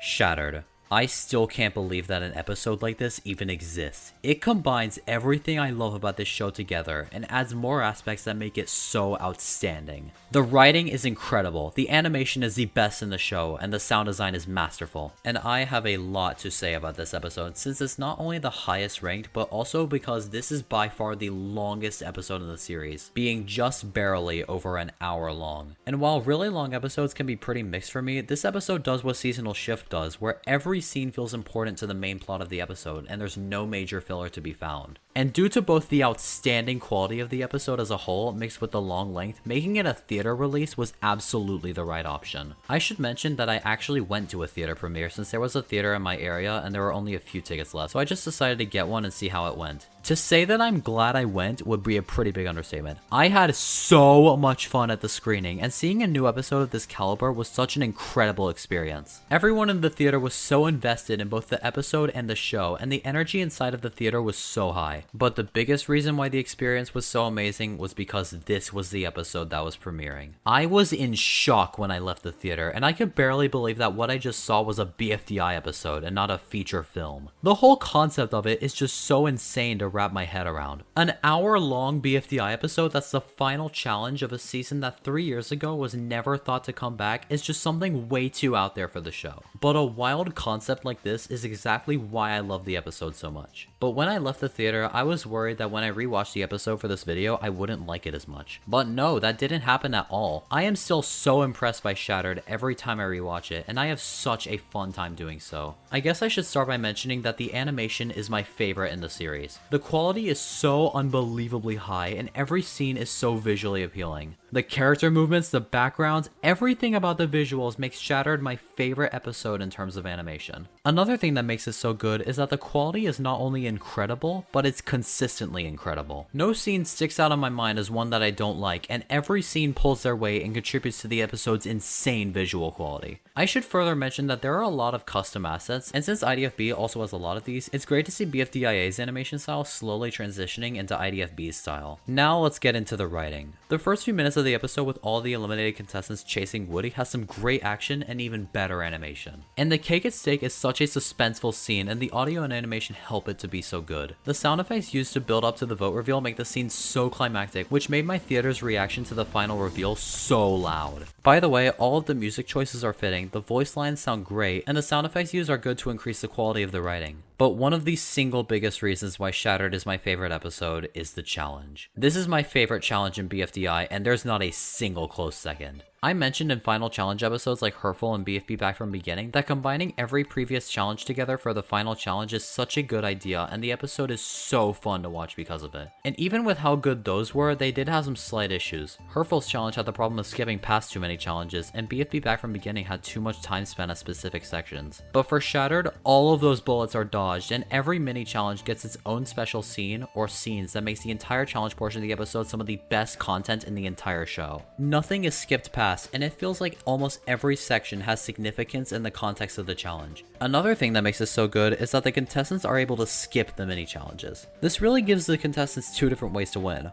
One, you could just skip every challenge and brute force yourself across a glass road, but have no items to help you get past everyone or to aid you in the battle against Woody at the end. Or two, you could stay and participate in the mini challenges to earn items, which would help out a lot in winning. The fact that there's not one specific way to win the challenge adds some variety to it and makes every contestant have their own journey almost. But I think my favorite aspect about the challenge is that each of the eliminated contestants are hosting the mini challenges, and so the challenge isn't just focused entirely on book, needle, and tennis ball. Instead, every contestant eliminated or competing has their own time to shine, and that makes the challenge all the better. Furthermore, the actual content in the challenge is so fun to watch, with everything I need a good episode to have. Compelling scenes, good interaction, good humor, strong intensity, and amazing pacing. I mentioned earlier that the pacing is so good with so few issues. If it weren't for those minuscule pacing issues, this would get a 10 out of 10 in writing and get a 9.95 overall score. Another thing that I love are all the different locations that get featured in the challenge. The ocean is pretty, that geode cave is gorgeous, the beach resort looks awesome, the canopy looks nice, that red upside down city looks incredible, and the final location with the fountains looks great. I honestly want to see these locations get explored more in future, even though that probably won't happen due to the fact that they only show up in this episode. Back on the perspective of sound design, I do think some voice lines sound a little iffy, but the music choices for a lot of scenes make the sound design so good. One of my favorites is the song used during the part with Needle and Golf Ball, since the feel of it perfectly matches with the scene being set in a science center. On top of that, it sounds great and matches with the constant motion of the challenge, but I'll admit that I'm a little biased, since the song, more specifically Laser Tears of Science, is probably the most nostalgic song ever for me. Another song choice that I love is taking Shiny Tech 1 and 2 by Kevin MacLeod and combining them together, since these two songs are used in a lot of really fast-paced challenges like the one in Shattered, and it just fits amazingly. The part with Book, Tennis Ball, and Gelatin has incredibly smooth character movements and really unique facial expressions. Same goes for the part with Book and Spongy, where the animation is great and the humor is so good.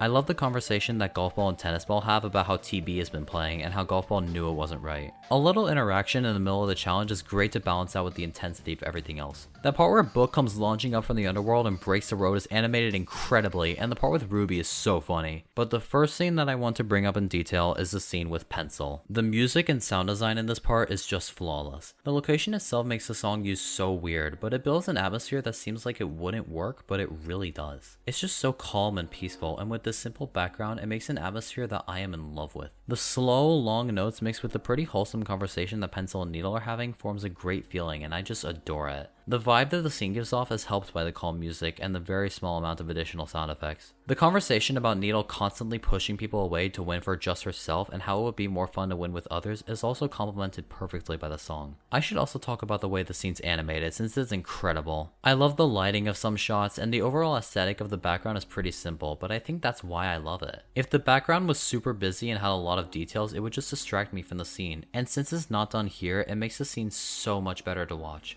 Later on, I really like the location with the fountains, and the time changing to night adds some great progress to the episode as a whole. But then we approach the final 8 minutes of the episode, and they're outstanding. Honestly, more so than anything else up to this point. While the rest of the episode is still incredible, the last 8 minutes is where it becomes even better. Every song choice boosts the already fast-paced feel of the challenge, and the animation is helped by the night sky and the awesome locations. And as the contestants approach the end of the road, the animation reaches its final peak, and the first instance of this is the cutscene with Woody. The small cutscene that plays before Needle and TB reach the last part of the challenge has some of my favorite animation in BFDI. I love the lighting and shading, the way it pairs with the sound effects is perfect, and it just looks outstanding. I just adore the shot with Needle running up to the island, the scene with all the glass spikes, the part with Dream Island again and the moon in the background, and the last shot with Woody standing on the island with the moon shining down on everything. And the way it pairs with the intensity of everything is something that no other scene has really been able to do. Furthermore, the backgrounds for this part make the visuals even better, and that one background with the pink clouds and stars looks amazing. After this, the orchestral music works so well with the sheer epicness of the ending, and the visual of the swap token is such a cool extra visual. Finally, I love the face-off between Woody, Needle, and Tennis Ball. The way how it builds up to what seems like a really intense final fight to Woody just falling off of the island is one of the funniest gags in the episode. Other than that, its animation quality is incredibly high, and I love the shading of everything. The music still pairs with it super well, and it just sounds great on top of that. But all of this culminates together in the very end of the challenge, and one of the greatest endings in BFDI is created. The end of the challenge, where all the contestants are just inches away from setting foot on the island, is so perfectly animated and has some of the best sound design in the series. When Coiny is sprinting up the ramp with the drill that he's using to kill Book, the intensity takes a massive jump up. The animation is still perfect, and the sound design is just building up to the very climax of the scene. When he finally falls down with the drill aimed to shred Book to pieces, I am on the very edge of my seat every rewatch. Unfortunately, Coiny is horrible at aiming and hits the glass road with the drill, and the sound design leading up to the next scene is something so unique and incredible. And finally, the road shatters, and TB, Needle, and Book plummet to the ground. The slow motion of this scene, mixed with how incredible it looks, just makes this one of my favorite climaxes in BFDI. But it's not over. Once the glass road has been destroyed, all three contestants fall into a small island with a really pretty background. The camera pans to show that Book has been impaled by shards of glass, and then pans to two piles of glass with Tennis Ball and Needle under each one. The way this whole scene is animated is just so perfect, and the lighting, backgrounds, movements, music pairing, and everything else makes this one of my favorite animation pieces in BFDI, and is able to rival even the likes of the ending and Well Look Who It Is. And the slow pace of everything just builds up the intensity of absolutely everything, and it's just so suspenseful and perfect. Finally, Tennis Ball and Needle lunge for the island, and watching them fight over it when they're just inches away from stepping on it gives the intensity yet another boost. But all of this is followed by one of the single greatest pieces of writing I have ever seen. We suddenly see someone step foot on the island, and that person is Book. Keep in mind that she hasn't won a challenge in forever, so her winning is monumental. Everything about this victory feels so earned, and it just makes you so happy for her. Furthermore, watching her be so stern about her victory and then immediately freaking out over realizing that she actually won is just so incredible, and seeing her so happy just makes this one of the best ways to end off an episode. Even though I was rooting for Needle to win, I'm so happy for Book, and she deserved this victory so much. All of these aspects combine to form my favorite episode in BFDI and my favorite episode in the OSC. The writing is so action-filled and intense with such good pacing that only has a few minor issues. The animation is, in my opinion, the best in the series, with most scenes not only being absolute eye candy, but the quality never dropping at any point. And the sound design has incredible music choices, great voice line quality, and sound effects that work with a scene. This is such an outstanding episode in all aspects, and it may be a while before anything tops it. But actually, it almost did get topped. I know I wasn't really supposed to talk about any 2026 episodes, but there's one I need to mention. Actually tied Shattered's score, and even though it lost the tie, it just shows that Shattered could be overcome by another episode. But until then, this is my favorite episode in Battle for Dream Island, and the perfect way to end off the ranking of every episode in this incredible show. And with that, this massive project is finally done. Before you click off, I just want to give some final thoughts, and I'll also be showing some graphs and statistics on screen. I started this project on December 5th of 2025, and I am recording this outro on May 3rd of 2026, right after I've just finished editing everything you've seen so far. But even considering how hard this video was to put together and how long it took to finish, I actually had a lot of fun doing so. Being able to express my love for this show by making something like this video was such a good idea, and it was a project that I actually looked forward to working on every day. But even though this project is complete, I could keep going. During the time it took to make this video, so many new episodes came out, and the show is far from over. BFDIA is about to reach its hopefully incredible conclusion, Teapot is about to really get going, and an entire new season came out. Not to mention that IDFB will finally recontinue later this year, and by the end of the year, there's going to be so many new episodes to form new opinions on. On top of this, I'll eventually go back to older episodes and likely change my opinions on them. Since I had so much fun making this video, I might actually turn this into a series, where at the end of each year, I rank every episode that came out during the year and maybe turn this into an annual video project. If you want to see me do that, then consider leaving a like on the video. And like I said in the intro, this is all my opinion, and you're definitely not wrong for having a different one. If you agree or disagree with any of my takes, then I'd love to hear your opinion in the comments. Anyway, thank you so much for watching this video, whether you watched through all 3 hours of it or just skipped to the end. Even clicking on this video means a lot to me and shows that you actually have interest in what I'm saying. But you've probably gotten really tired of my voice, so I'll stop talking for now. Thank you again for watching, and I hope you have a great rest of your day.